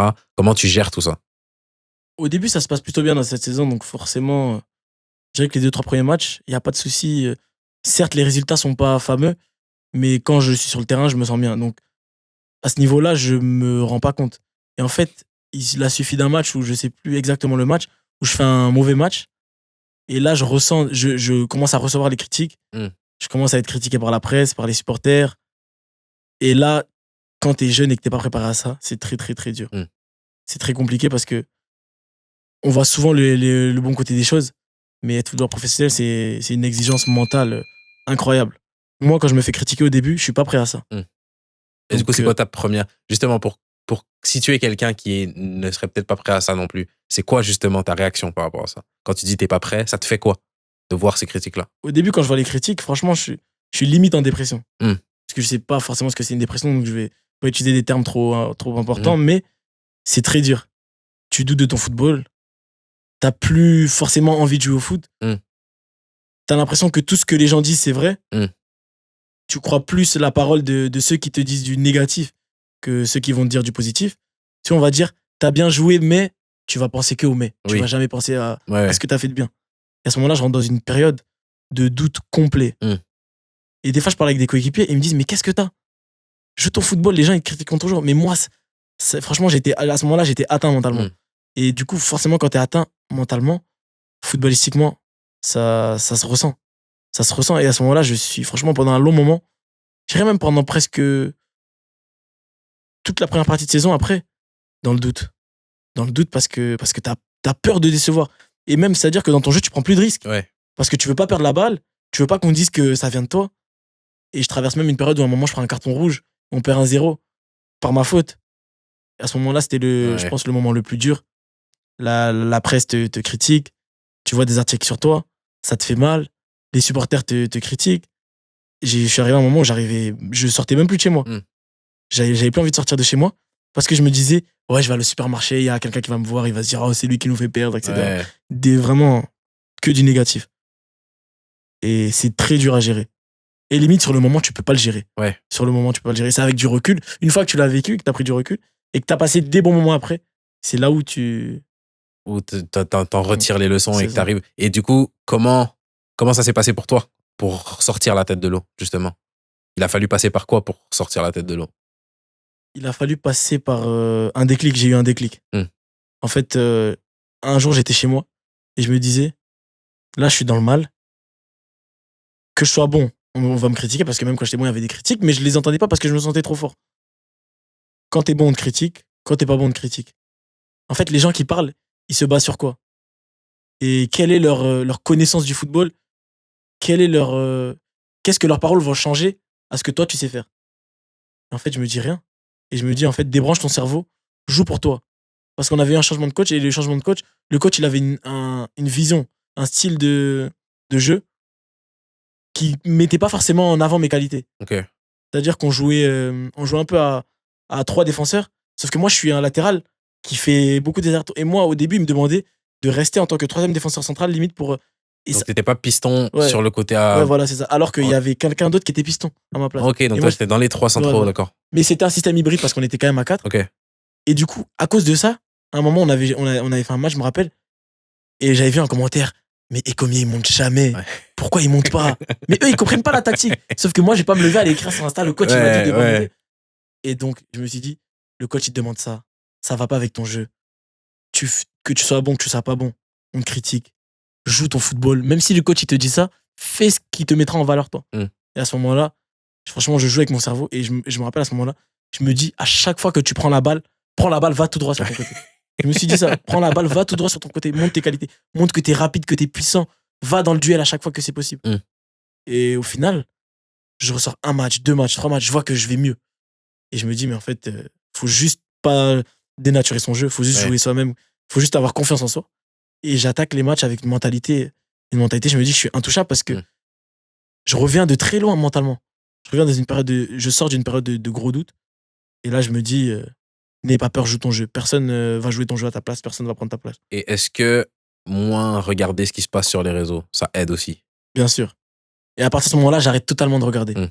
J'arrête totalement de regarder parce que je me dis que les avis sont pas objectifs par moment. Il y en a qui sont objectifs, mais il y en a beaucoup qui sont pas objectifs. Il y en a beaucoup, c'est qui vivent avec l'émotion. Moi aussi, je suis par exemple, je suis supporter du Barça. Quand je regarde un match du Barça, j'insulte les joueurs du Barça. Ouais. Pourtant, je suis joueur professionnel et je sais que ça demande et je sais qu'ils font pas exprès. Ouais. Je sais. Mais en fait, je me dis, quand je me mets à la place de ces gens-là, ils ont regardé le match, j'ai perdu un ballon, on a pris un but. C'est normal qu'ils m'insultent. Oui. Et en fait, c'est pas contre moi, c'est pas contre ma personne ou contre mon jeu ou contre mon niveau, mais c'est contre l'action que je viens de faire qui leur fait du mal aussi à eux, forcément. Donc je me dis que arrête de te nourrir de ça. Et là où je tends le plus, c'est de dire à ma famille d'arrêter. Parce qu'au bout d'un moment, moi, ça me fait plus rien.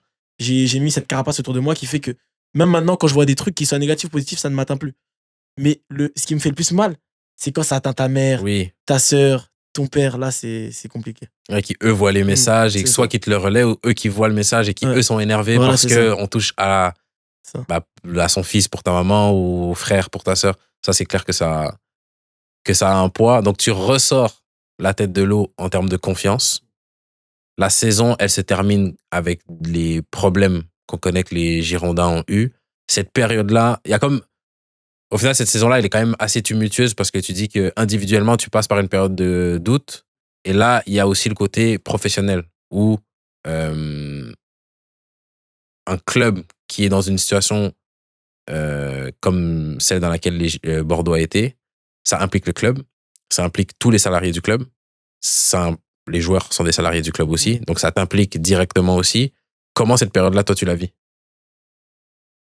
Comment je la vis? C'est une période où quand même le club essaye de protéger les joueurs de tout ce qui se passe autour, c'est-à-dire des médias, des articles autour de la gestion du club, etc. Et le club aussi essaye de nous couvrir de tout ça de telle sorte que les problèmes qu'il peut y avoir, notamment financièrement, ne puissent pas atteindre directement notre performance ou notre qualité de vie dans les infrastructures, etc. Donc, on le vit en interne, on sait on est conscient qu'il y a certains problèmes, mais disons que nous, joueurs, on est plus concentrés sur l'aspect sportif et on est un peu pas éloigné. Enfin, moi, je me sentais un peu éloigné de ça. Peut-être que le capitaine, à l'époque, il était un peu plus proche de ça, mais nous, les joueurs, je pense qu'on n'était pas vraiment recentrés sur ça. Et à la fin de la saison, comment ça se passe individuellement, justement? Quand le club coule et qu'il faut se retrouver un autre projet, que tu sors d'une bonne saison, mais c'est pas comme si tu avais fait une saison avec 15 buts, 18 passes D. Donc, on va dire que c'est un peu ma façon de voir les choses au fur et à mesure du temps. Dans le football, il n'y a rien qui t'est réellement promis.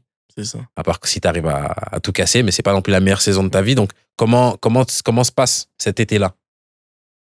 Cet été-là se passe plutôt bien. Disons que je reprends déjà la préparation avec Bordeaux, puisqu'on a fait la prépa sans problème. Et à ce moment-là, le club était dans une situation où ils avaient besoin de vendre aussi. Okay. Donc moi, peu importe la situation, il était un peu dit que je partirais du club parce que j'étais à ce moment-là un des jeunes qui avait joué et qui avait déjà une certaine valeur marchande et que je pouvais aider aussi le club dans ce sens-là. Donc on s'était un peu mis d'accord. Donc j'avais certaines opportunités déjà, certaines touches avec des clubs. Donc j'avais pas forcément d'inquiétude à ce niveau-là. Donc je reprends la préparation, même une préparation où on était 3 joueurs dans cette situation que le club voulait vendre. Le club avait aussi un projet de pousser d'autres jeunes, justement, puisqu'ils voyaient que ça marchait bien avec Dylan et Junior qui sont partis l'année d'avant, avec moi, Malcolm, etc., qui étions censés partir à ce moment-là. Donc moi, en fait, je fais la prépa avec Bordeaux, mais je m'entraîne pas vraiment avec le groupe.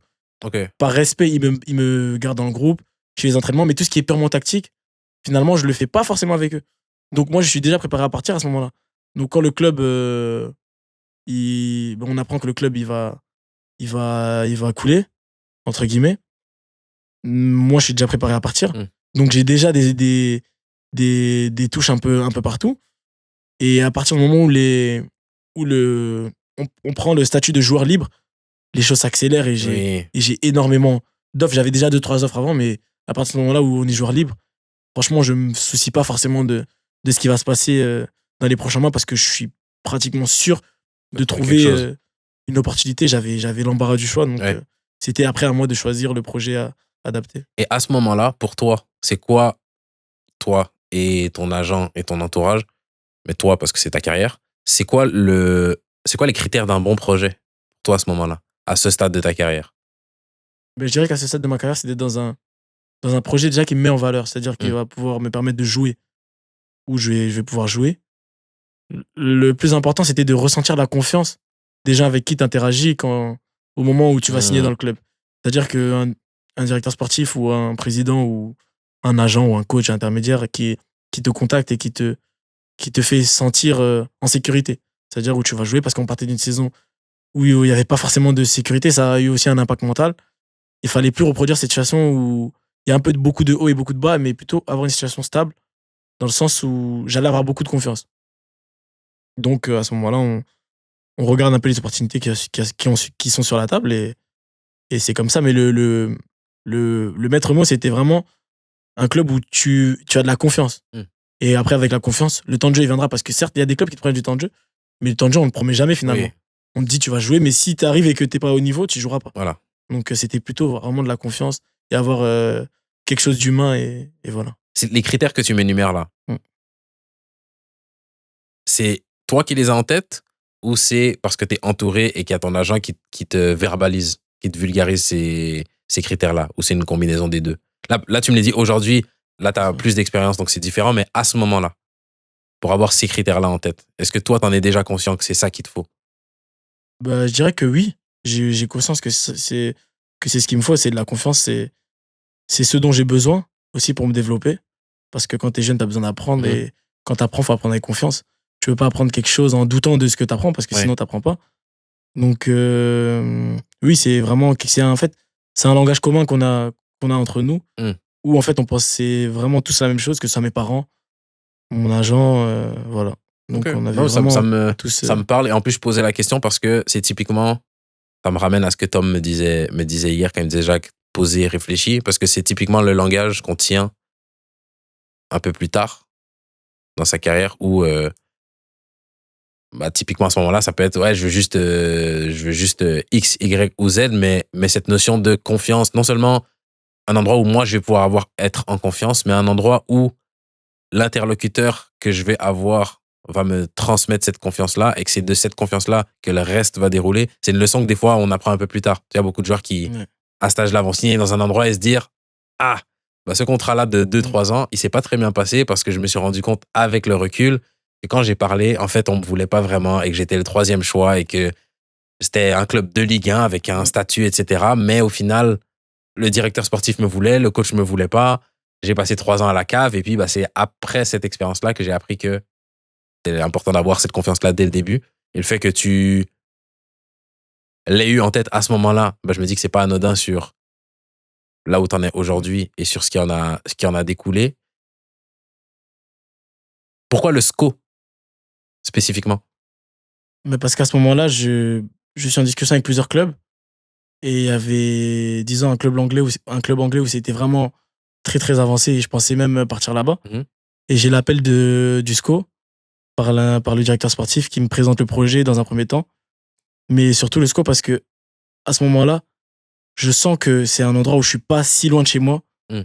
que c'est quoi, c'est à 3h30 de route, donc c'est pas très loin, que j'ai un environnement aussi où il y a un membre du staff qui m'a eu au téléphone pour me présenter le projet aussi. Et quand tu parles directement avec le staff, c'est vrai que c'est beaucoup plus parlant pour un joueur. Mm. Quand on t'explique pourquoi on a ciblé ton profil, pourquoi tu dois venir. Et c'est vrai que c'est ça qui fait pencher sur la balance le fait que j'aille à Angers. C'est que je parle directement avec un membre du staff. Donc Tandis je qu'en sais. Angleterre, c'était pas Je, nécessairement ce cas-là. si je parlais, j'étais très avancé. Le coach souhaitait bien sûr qu'on échange. On l'avait pas encore fait. Mais oui, en Angleterre, tout était aligné aussi pour que j'y aille. Ouais. Mais finalement, le fait d'avoir vraiment, à ce moment-là, parlé déjà avec le coach d'Angers et pas encore, parce que c'était Ok. censé se faire, mais Ouais. pas encore avec le coach du club anglais, Mhm. forcément, ça a penché sur la balance. Je me suis dit, Là, j'ai déjà échangé avec le coach. Je sais à quoi m'attendre où j'arrive. Je suis pas très loin de chez moi. C'est un club à taille humaine où il y a de très bonnes ambitions. Ils viennent de monter en Ligue 1. C'est un challenge. Et ça me permet de pas brûler les étapes, de pas aller trop haut. Et vraiment de monter petit à petit. Et en arrivant, j'ai eu la confirmation parce qu'au début, quand je suis arrivé, je me suis senti vraiment dans un club familial où c'était un club, je dirais, historiquement moins grand que Bordeaux. Mais j'ai senti que c'était différent dans la façon de fonctionner. Différent sur quoi? Différent sur la taille des infrastructures, différent sur l'engouement autour du club, différent aussi sur les joueurs. Il y avait d'autres joueurs, je découvrais d'autres choses. Et c'est ça aussi, et différent sur le niveau, puisque là, on était en Ligue 1. Ouais. Donc forcément, il y avait, le niveau, il était plus élevé. Donc l'intensité aussi a augmenté. Et comment tu as vécu cette transition-là? Et même avant, comment tu te sentais au niveau Ligue 2 avant de faire le saut en Ligue 1? Au niveau de Ligue 2, je me sentais bien. Je trouvais que c'était un bon niveau, que c'était un bon championnat. Je me jugeais pas forcément par rapport à la Ligue 1, tu vois. J'étais vraiment au niveau Ligue 2, je trouvais pas que c'était super dur, mais je trouvais pas ça non plus facile. Ouais. Je me sentais pas au-dessus du lot. Je me sentais comme un bon joueur de Ligue 2 et voilà. Ok. Et du coup, quand tu arrives en Ligue 1, comment se passe les deux adaptations? L'adaptation au niveau de la vie, parce que tu arrives à Angers, tu n'es plus à Bordeaux, près de chez toi, et l'adaptation au niveau du niveau. Et dans le niveau, j'ai envie d'inclure les deux, c'est-à-dire l'intégration au niveau du groupe, comme un peu tu l'avais eu quand tu es arrivé à Bordeaux en centre. Dans le groupe d'entraînement, comment tu te sens avec la qualité? En gros, la concurrence avec les autres joueurs du groupe, et dans un deuxième temps, la concurrence avec les adversaires. Mais quand j'arrive au club, j'arrive et on a un match amical contre Lorient, je crois. Et je joue le match amical, ça se passe plutôt bien. J'arrive déjà aux entraînements, je me sens bien. Je m'entends bien avec tout le monde, donc il n'y avait pas de souci à ce niveau-là. Je sens aussi que le staff croit quand même en moi, croit en moi et pense que si je performe, je jouerai. Donc à ce moment-là, ça se passe bien. J'arrive, on finit la préparation. Et premier match de la saison, je suis titulaire contre Lens, donc c'est mon premier match en Ligue 1. Et c'est top parce que je m'intègre très rapidement. Je m'entends bien déjà avec un peu tout le monde très rapidement. Et sur le terrain, bah, j'arrive à être au niveau, je commence la Ligue 1 et je me dis, mais en fait, c'est du football finalement. Ouais. Comment il se passe ce premier match contre Lens? Ce premier match, on perd 1-0. On fait un match plutôt cohérent. On fait un match collectif cohérent. Je fais une performance aussi très cohérente. Donc ça se passe plutôt bien. Je ressors fier et content et enthousiaste surtout de poursuivre la saison. Donc franchement, ça se passe bien. Avec tes qualités, si on avance un peu, mais avec tes qualités et ce que tu vois du niveau, sur quels aspects tu sens que, ok, là, je suis dans les clous, peut-être même en avance sur certains trucs, et sur quels aspects tu te dis, ok, là, va falloir que je gomme ces défauts-là ou ces erreurs-là, parce qu'à ce niveau-là, ça pardonne pas. Franchement, avec du recul, je peux avoir la réponse. Mais sur le moment, quand j'arrive, j'ai pas la réponse. Ouais, pour moi, j'ai vraiment le niveau. Ouais. Pour moi, il n'y a pas d'aspect purement footballistique où je me dis que j'ai pas le niveau. Pour moi, j'arrive, ça se passe bien d'un point de vue individuel puisque je performe.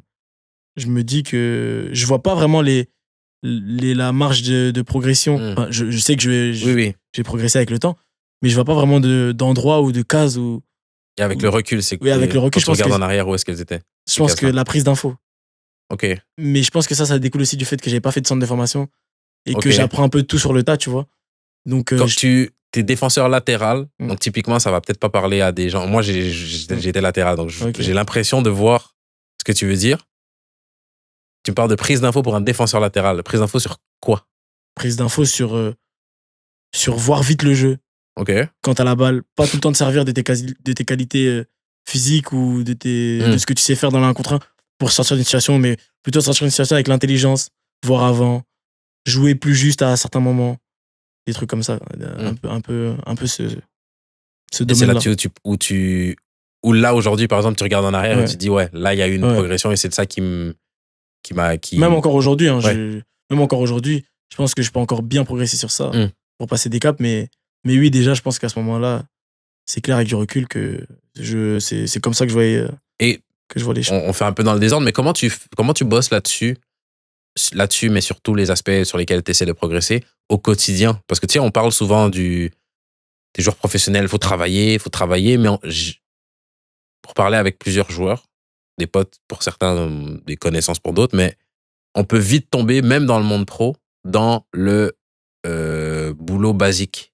C'est-à-dire juste, je viens à l'entraînement, je viens tôt, je fais mon activation en salle, je fais mon protocole de renfort en salle, je fais l'entraînement avec tout le monde, l'entraînement collectif, je travaille en salle après, je fais tout bien sur ma récup, toute ma journée elle est orientée pour me permettre d'être prêt pour la séance du lendemain. Quand l'adjoint vient et qu'il y a un travail vidéo à faire, je le fais, etc.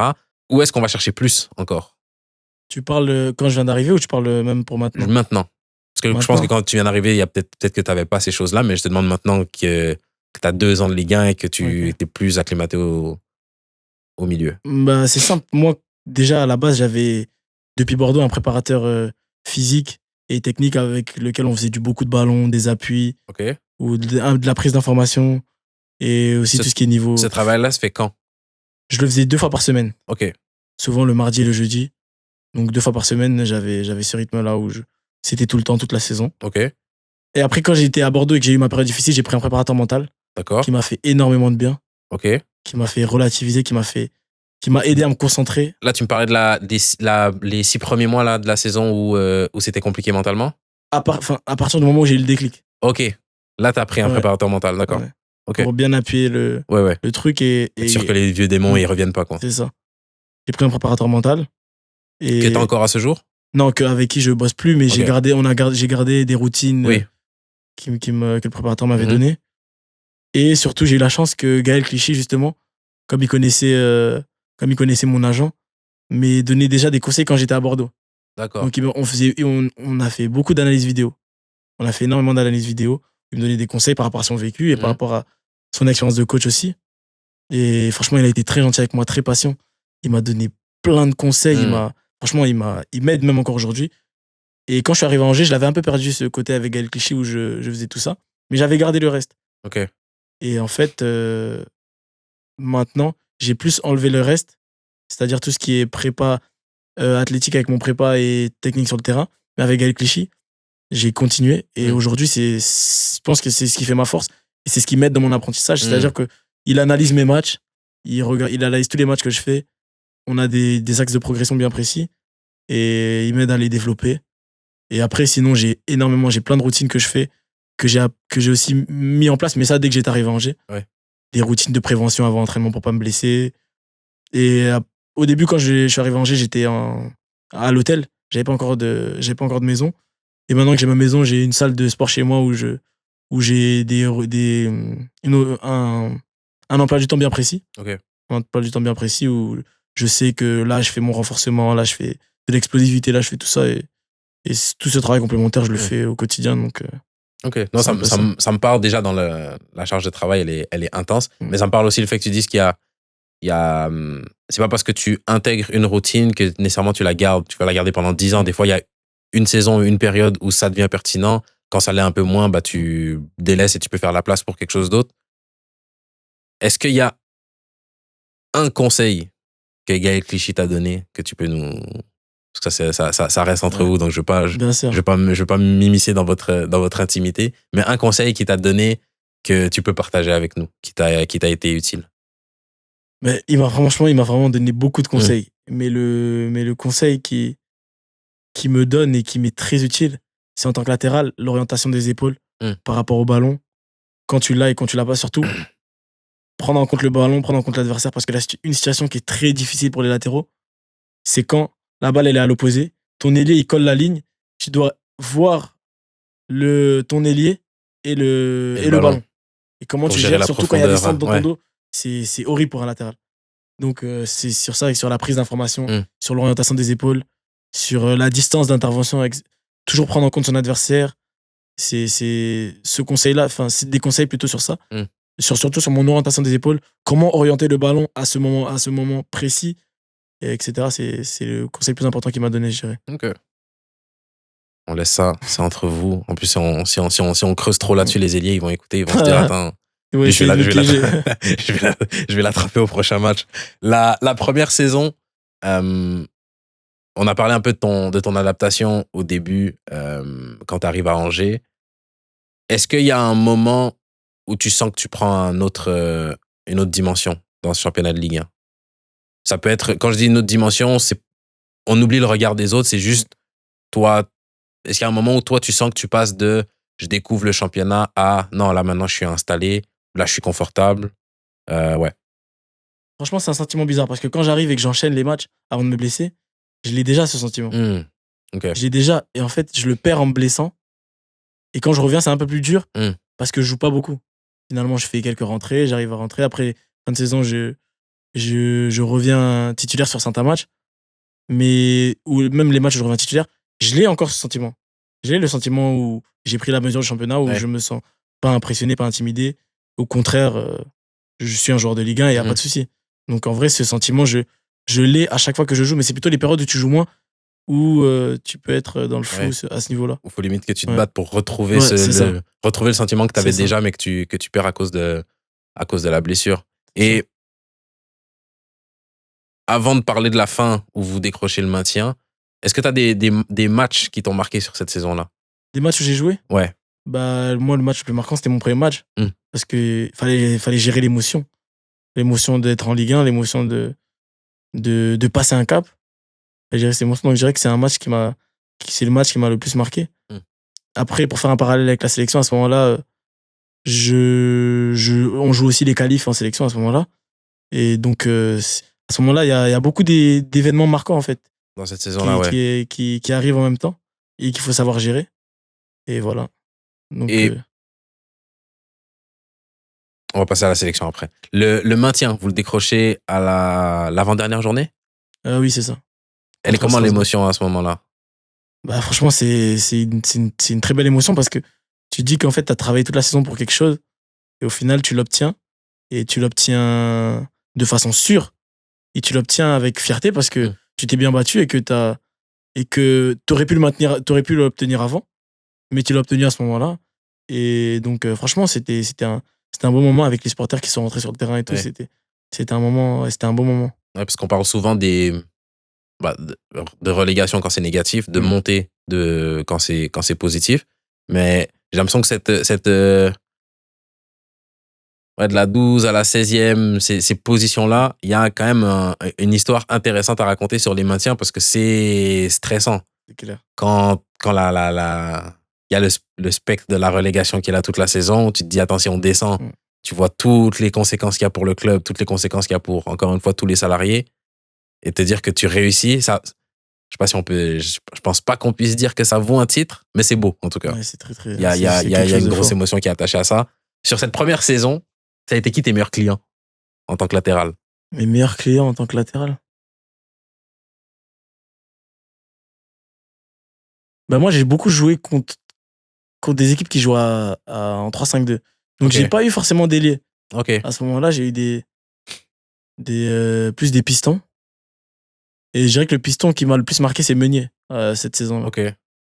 Parce qu'il est complet, il est puissant, il est technique, il voit avant. Franchement, c'était un très bon joueur. Je pense Ouais. que cette saison-là, c'est le piston qui m'avait le plus marqué. Après, les ailiers, il n'y a pas d'ailier qui m'avait vraiment marqué sur cette saison-là, mais c'est plus Meunier qui m'avait marqué. Ok. En tant que vis-à-vis direct. Après, il y a beaucoup de joueurs sur le terrain où je me suis dit, waouh, ouais, c'est surtout les milieux de terrain, ça. Ouais. Quand tu joues contre Paris, etc. Où tu vois la qualité, les 2-3 qui t'ont. Comme je t'ai dit, je te la poserai après, mais sur cette première saison-là, c'est qui le premier joueur qui t'a fait dire, OK, il y a, comment dire en anglais, there's levels to this. Genre, il y a, OK, lui, il est peut-être dans une autre catégorie. Je dirais un joueur que j'ai trouvé particulier, la saison dernière, c'était qu'on a joué contre Paris. Et j'étais même pas encore sur le terrain, j'étais sur le banc à ce moment-là. Et je regardais les déplacements de João Neves, je me suis dit, waouh. Je me suis dit, waouh, il est facile. Et je me suis dit, ah ouais, c'est vraiment un bon joueur. La plupart des gens, ils citent Vitinha en premier, mais c'est vrai que João Neves, c'est très fort aussi. Ouais, c'est très, très, très fort. Dernière question sur cette saison-là, ton pire match de cette saison. Mon pire match de cette saison-là. Et pourquoi ça a été ton pire match? Savoir un peu comment t'as rebondi. Mon pire match de cette saison-là. C'est fou parce que pire match, c'est. Pire match, il y a pire match où tu vis un pire match, mais il y a pire match où il y a juste une erreur où, tu vois, tu fais un bon match finalement, Ouais. mais il y a t'as une erreur qui flingue tout. entache. Je pense que c'est contre Lyon parce que j'avais des proches qui étaient venus me voir en plus, et je rentre, et je fais plutôt une bonne rentrée, et à la fin, sur un duel, Miko Tadze, il passe devant moi, et il marque juste après. Et là, je pense que c'était mon pire match mentalement, Ouais. où je m'en voulais vraiment. Je pense que c'est ça. C'est vraiment ingrat pour Ouais. les défenseurs parce que, comme tu dis, t'as une erreur comme ça Ouais, qui vient entacher ton match. c'est ça. Puis de l'autre côté, t'as les attaquants où tu peux être absent pendant tout le match, mais tu marques. marques un but et puis c'est réglé. Puis pour pas terminer sur une note négative, ton meilleur match de cette saison-là. Mon meilleur match, c'est contre Paris. Je pense que c'est contre Paris, contre le PSG.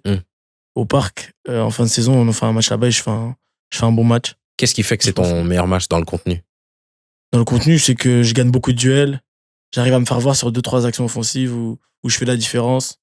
Et je pense que c'est mon meilleur match parce que en fait, c'est un match où j'ai pu quand même montrer un peu tout dans ma palette.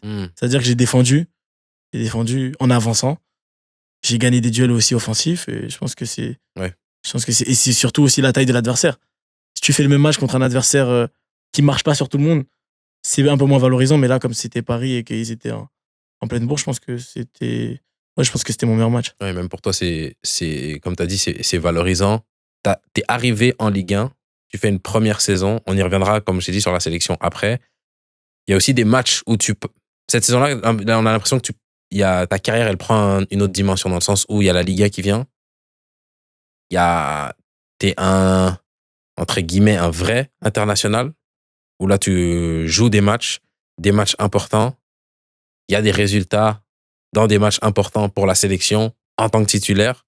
Est-ce qu'il y a une nouvelle ambition qui vient avec ce nouveau statut-là? Non, moi, j'ai toujours eu les mêmes objectifs, j'ai toujours eu la même ambition. Donc, moi, mes objectifs n'ont pas changé, peu importe le moment de ma carrière. Quand j'étais à Bordeaux, j'aspirais déjà à atteindre les mêmes objectifs que j'ai aujourd'hui. Donc, non, mon ambition, elle n'a pas changé. J'ai toujours eu la même. Et c'est quoi les objectifs? Moi, mon objectif ultime, c'est de jouer en première ligue. Donc, ça a toujours été ça. Quand j'étais à Bordeaux, je pensais déjà à ça. Et là, avec le fait d'être en Ligue 1, je pense toujours aussi à ça dans un coin de ma tête. Ouais. Donc c'est de toute façon, la première ligue, je vais même pas te demander pourquoi, parce que la réponse, la réponse, elle est évidente. Entre cette première et cette deuxième saison à Angers, il y a quelques sollicitations qui viennent. Pourquoi Angers, ça reste le bon projet pour toi? Entre cette première et cette deuxième saison, c'est vrai que quand tu peux te faire voir, forcément, tu as des sollicitations. Après, pourquoi ça reste le bon projet? Parce que si j'aime pas forcément partir d'un endroit sans avoir vraiment fait quelque chose. C'est-à-dire que si tu es à un endroit et que tu pars et que même là où tu étais, tu n'as pas forcément encore fait quelque chose de plein, quelque chose d'accompli, ou l'endroit où tu vas atterrir, certes, ils te prennent parce qu'ils ont confiance en toi et parce qu'ils voient quelque chose en toi, mais ils peuvent aussi vite, à un moment donné, se dire mais qu'est-ce qu'il a fait lui finalement? Donc c'est toujours mieux d'être dans un endroit qu'on connaît et on sait toujours ce qu'on quitte, mais on sait pas où on va. Donc c'est clair. c'est ça aussi qui fait que je suis là comme tu as aujourd'hui. dit, toutes les raisons que tu as énumérées pour lesquelles Angers, c'était le bon projet en y arrivant, elles sont encore valides sur cette nouvelle saison. C'est quoi les objectifs un peu que vous avez collectivement et individuellement sur cette saison? Mais je dirais que notre objectif principal, ça reste le maintien. Moi, après, mon objectif personnel, c'est de maintenir un niveau de performance, d'être régulier et de faire une saison pleine. Je pense que c'est ça mon objectif personnel avec le club. Et je pense que l'objectif du club va aussi dans le même sens, c'est-à-dire le maintien passera par quoi? Par des joueurs performants. Donc, c'est clair. C'est ça. Ouais, comme tu as dit, l'atteinte de tes objectifs individuels aide aussi le collectif, aide l'équipe à atteindre ses objectifs collectifs. Donc ça se tient. Si on passe là sur la sélection, on l'a fait un peu dans le désordre, mais j'avais envie de s'arrêter vraiment sur ton aventure en sélection. Ton premier match en sélection, c'est quand, contre qui? Comment ça se passe? Mon premier match en sélection, c'est en 2023 contre le Soudan. C'est les qualifications de la CAN Mhm. où je rentre 10 minutes à la fin et on avait gagné 1-0 et franchement, c'était un bon souvenir. C'était un bon souvenir. L'émotion, elle est comment pour ça, pour ce match-là, cette entrée-là, Mais cette soirée-là, la soirée après l'entrée? franchement, elle est indescriptible parce que je suis tellement content que je réalise même pas que je suis en train de jouer au foot. Hmm. Je suis tellement content que je profite, je joue, on gagne à la fin, je suis sur un nuage. Parce qu'en fait, c'est un rêve. Et surtout, je pense à ma famille, à qui ça doit faire plaisir et c'est une fierté. Parce que quand on dit famille, on pense souvent aux proches. Et je pense à mes grands-parents, je pense à mes cousins, à mes cousines. C'est quelque chose de fort. Et voilà, donc c'est un objectif que je m'étais fixé depuis longtemps. Hmm. D'ailleurs, récemment, je suis tombé sur mon Instagram, ça m'a envoyé une notification de souvenir où j'avais dit en 2020, par hasard, j'étais encore en 19 nationaux à Mérina, que j'avais dit, il y avait une photo de, je sais plus, de Denis, je crois, Ouais. qui jouait contre le Maroc, Gabon-Maroc, et j'avais dit, dans 2-3 ans, je serai avec vous. Mais je le disais comme ça. Ouais. J'y croyais, mais je le disais comme ça. Ouais. J'y croyais avec ma folie, ne sachant pas tout ce qu'il fallait faire pour y être. Hmm. Et au final, à ce moment-là, j'y étais, j'ai repensé à tout ça et c'était fou. Et comment se passe ton intégration dans le groupe de la sélection? Mon intégration se passe plutôt bien. On a un groupe avec des plus anciens et des plus jeunes, donc il y a un peu de tout, donc ça se passe bien. J'apprends à connaître un peu tout le monde petit à petit et oui, ça se passe plutôt bien. Il y a beaucoup de joueurs maintenant avec qui j'ai tissé des liens forts, Mhm. qui sont comme des frères. Pourtant, au début, on se connaissait pas, donc c'était très positif. Et comment tu fais pour créer cette fraternité-là en se voyant aussi peu? Parce que, dépendamment des sélections, les joueurs peuvent souvent évoluer à peu près dans les mêmes championnats ou se voir se croiser un peu plus souvent. C'est moins le cas, je pense, pour les sélections. Je pense que les sélections africaines sont un peu dans le même cas que les sélections américaines et sud-américaines, où les joueurs ils sont un peu partout dans le Ouais. monde. Donc, donc le lien il est moins direct. Comment on crée cette alchimie-là? En passant par quelles épreuves? Est-ce qu'il y a des échéances qui contribuent à créer cet esprit de groupe-là? Mais je pense que tout se fait par le feeling, la relation que tu arrives à créer déjà avec tes coéquipiers, une relation de confiance aussi au fur et à mesure, parce qu'à force de les voir et de les côtoyer, Mhm. et c'est surtout par les moments que tu traverses ensemble, parce que en sélection, c'est des moments forts. Mm. Tout est décuplé quand tu es dans une équipe nationale, donc forcément, quand vous êtes content fois 1000. Quand vous êtes triste fois 1000. Mm. Et passer ces moments-là ensemble, ça fait forcément que les liens les liens sont de plus en plus forts et que c'est pour ça, je pense que tu arrives à tisser vraiment quelque chose de fort Mm. avec. Et c'est quoi ces Avec les moments coéquipiers en forts sélection. pour la sélection gabonaise? Bah, c'est par exemple un moment marquant quand on s'est pas qualifié à la CAN pour la première fois. On perd en Mauritanie, je crois. Mhm. Oui, on perd en Mauritanie en 2023. Oui, en 2023. On perd en Mauritanie, c'est un moment fort parce qu'on est tous dans le dur Mm. et ça nous fait mal à tous. Mais des moments de joie quand on se qualifie Mm. à la CAN qui va se passer bientôt, c'est des moments incroyables parce qu'on se qualifie et tu vis. Moi, c'est ma première CAN, c'est ma première qualification pour la CAN et c'est incroyable. Et des moments comme ça, des moments où on allait faire des gros matchs pour des qualifications en Coupe du Monde, où tu fais des longs voyages et t'arrives et tu passes des moments qui peuvent paraître durs, mais au final, c'est des moments qui nous rendent vraiment forts Ouais. et soudés. Tu vois, tu avais parlé de la Coupe du Monde U20, Mm. où tu n'avais pas été avec les espoirs de la France. Et puis l'argument, c'était un peu, cette compétition-là, elle peut te révéler. Est-ce que la CAN, il y a une partie de toi qui voit un peu ça aussi, comme ça? Parce que je pense qu'il y a je sais pas si c'est le bon ordre dans lequel le faire. Il y a les objectifs collectifs. Je te poserai la question après. Il y a des objectifs individuels de performance. Mais est-ce que pour un joueur professionnel, on est conscient aussi que là, c'est un tournoi qui peut changer aussi beaucoup de choses, tout dépendamment de comment tu performes dans ce tournoi-là? Non, la CAN, c'est une vitrine. Mm. C'est clair que c'est une compétition d'abord collective et nationale, parce que tu représentes ton peuple, mais c'est quelque chose de fort quand même au niveau de la visibilité, parce que c'est quelque chose de regardé. On le voit, moi j'ai des exemples en sélection avec moi, des joueurs qui ont réussi à signer dans des meilleurs clubs grâce à la CAN. Mhm. La CAN, c'est donc certes, c'est quelque chose de collectif, mais c'est aussi une vitrine pour tout le monde et c'est un moment pour se faire voir, pour montrer ce qu'on vaut parce qu'il y a de très bons joueurs, il y a de très bonnes sélections. Donc oui, il y a beaucoup de visibilité. Et l'objectif collectif pour le Gabon, pour cette CAN-là? Mais notre objectif collectif avec l'équipe et la qualité qu'on a maintenant, c'est de faire mieux, de faire mieux que ce qui a été fait par le passé. Hmm. C'est ça notre objectif principal. Est-ce que vous avez des discussions sur le statut que vous occupez dans cette CAN-là? Non, on a. Ou c'est typiquement le genre de truc, je me sens. Je sais pas. Là, tu vois, je te parlais avant, je te disais que la majorité des podcasts, je les ai fait comme joueur. Là, je viens de m'entendre, je me suis dit, ça, c'est une question de journaliste, ça. Est-ce que. Je la maintiens quand même. Est-ce que vous êtes OK avec le statut que vous avez dans cette CAN-là? Ben, faudrait déjà savoir quel est notre statut. Parce que Dans le finalement, nous, sens. on voit pas vraiment quel statut on a.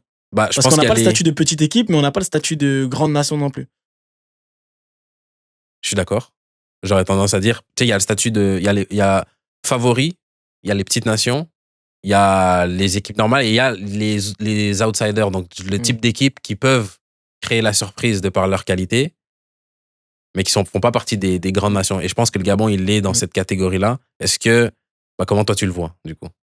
Je pense qu'on a une équipe avec beaucoup de qualité et que tout le monde est en train de le découvrir petit à petit parce Mhm. que depuis maintenant un bon moment, on met les choses en place. Il y a une structure qui est bien posée et un cadre qui est favorable à tous. Donc, franchement, depuis un bon moment maintenant, on surprend un peu certaines Mhm. personnes de par nos performances. Donc, nous, on arrive toujours avec l'humilité de se dire, bon, on veut faire mieux que ce qui a été fait par le passé, mais on n'a pas peur non plus d'accepter le fait que maintenant, certaines nations peuvent aussi nous craindre Mhm.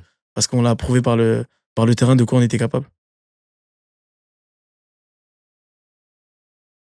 Est-ce qu'il y a eu un moment où tu as réalisé ce que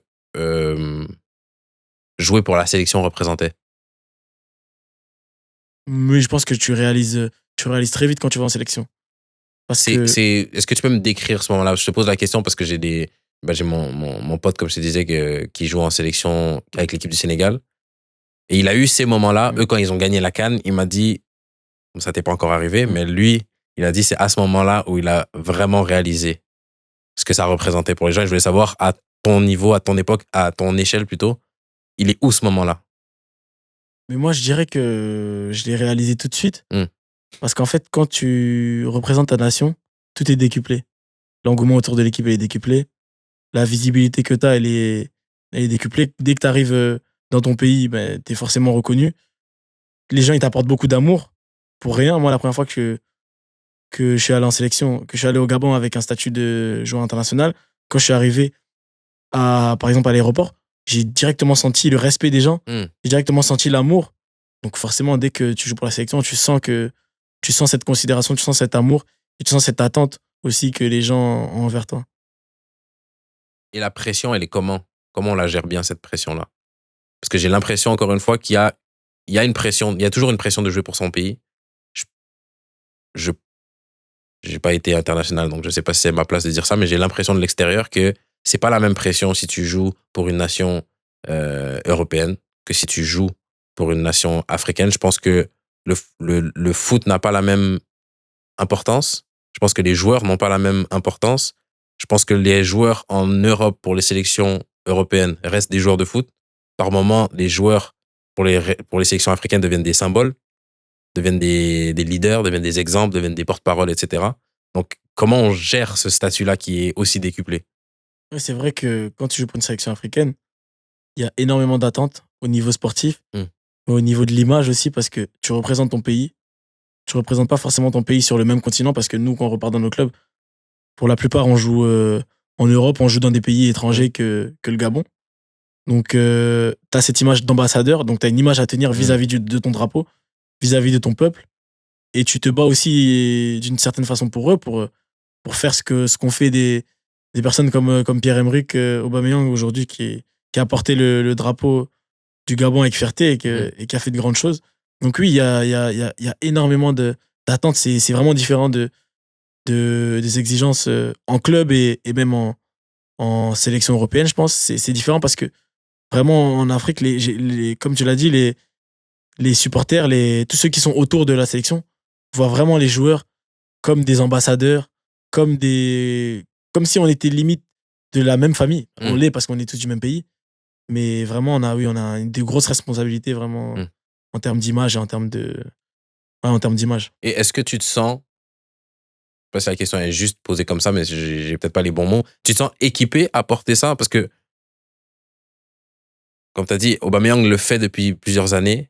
Aujourd'hui, bah, il a la carrière derrière lui pour qui lui a bâti ces épaules-là. Il l'a fait, il a porté le brassard. Et il y a l'âge aussi. Là, tu as 22.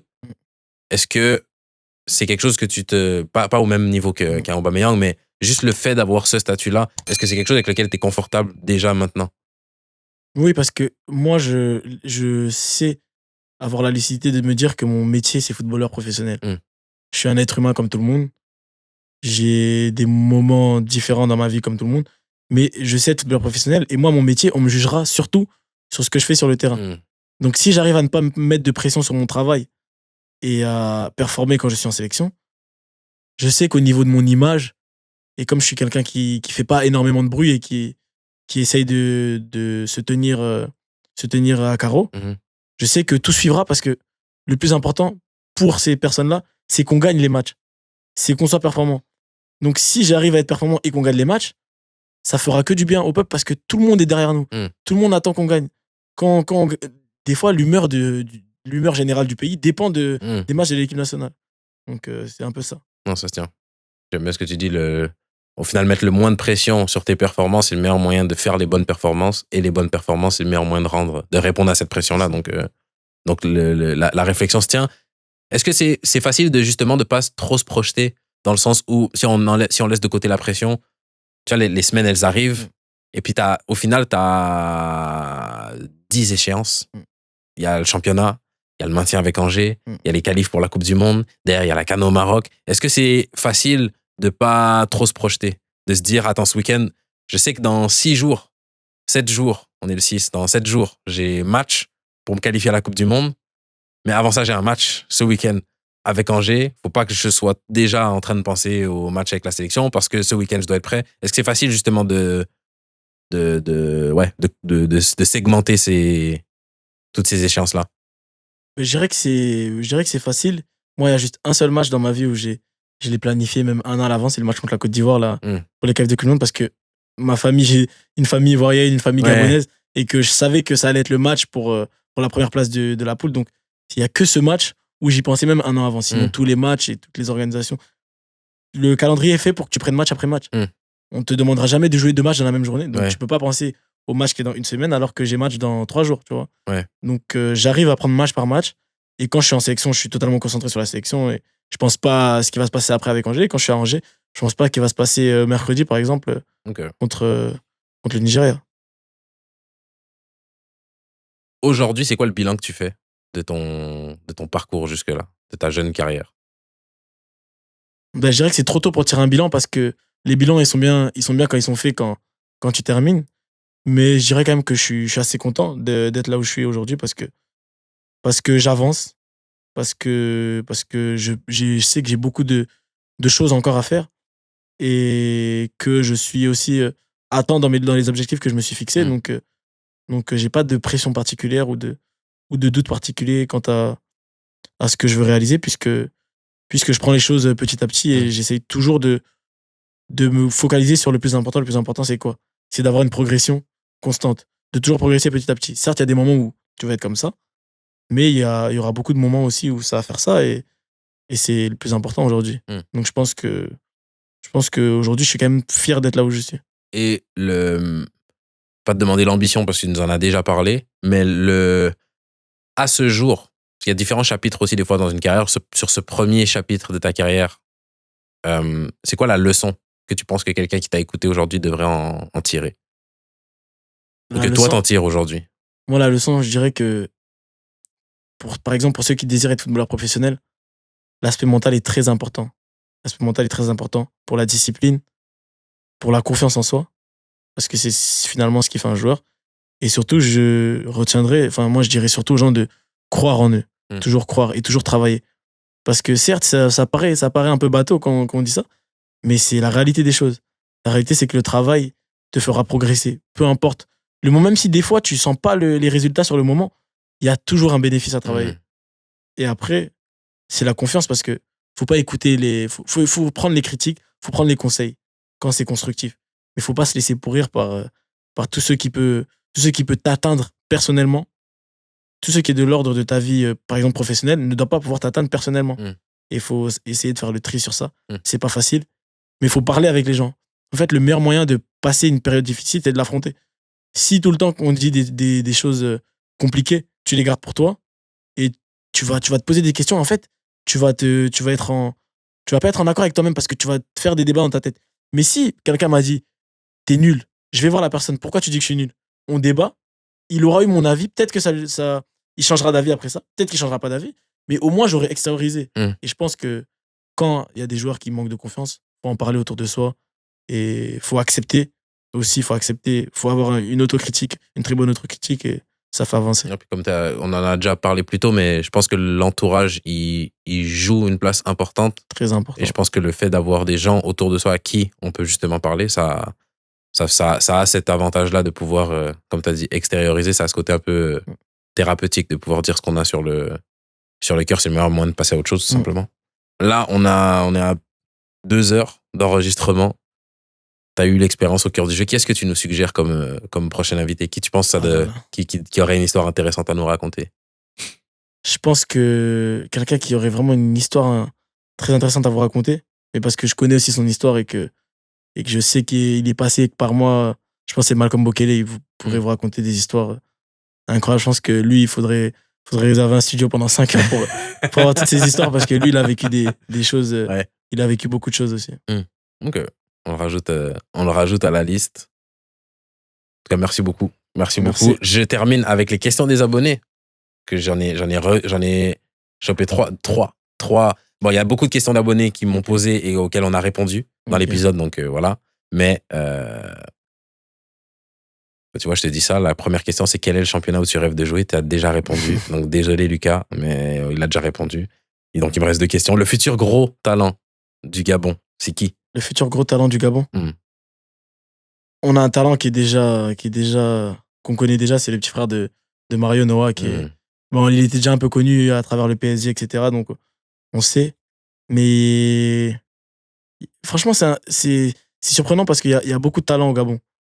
Et ce qui est surprenant, c'est surtout que des fois, tu vas en sélection, et il y a des joueurs, tu les connais pas et tu les découvres et tu te dis, mais comment il joue pas? Il est meilleur que moi, pourquoi il joue pas dans un top club? Mais je dirais qu'il y a Brian qui est en train de bien arriver. Brian Meillot qui joue à Lyon, qui commence à s'imposer en sélection. C'est un des talents que tout le monde connaît maintenant, mais pour le futur, je dirais qu'il y a les frères d'Omar Colino. C'est qui sont. Il y en a un qui est prêté à Bourg-en-Bresse par Rennes et l'autre qui joue en réserve à Rennes. Je pense que c'est des joueurs qui vont nous faire du bien pour le futur de la sélection. Drilou, MVP, tu as eu ta réponse. Et puis Raph qui demande quel est ton meilleur souvenir de ton passage au Girondins? Mon meilleur souvenir? Franchement, quand je prends les Girondins en souvenir, il y a tout. J'ai l'impression que limite toutes les choses qui ont pu être dures, pour moi, c'est même des souvenirs parce que c'est un club auquel je suis attaché. Mais mon meilleur souvenir, je pense que c'est la première saison. En fait, c'est un peu la globalité de la saison, dans le sens où, tu sais, quand tu te bats pour la montée, c'est aussi quelque chose de fort. Parce qu'on se bat pour la montée. Il y a des moments où t'es premier et tu te fais chasser par le deuxième et il y a des matchs en jeu. Mais franchement, je pense que c'est la globalité de ma première saison. Parce qu'il y a première saison professionnelle. Ouais, en professionnel, parce qu'il y a tellement de choses à raconter. C'était des moments incroyables. C'est fort.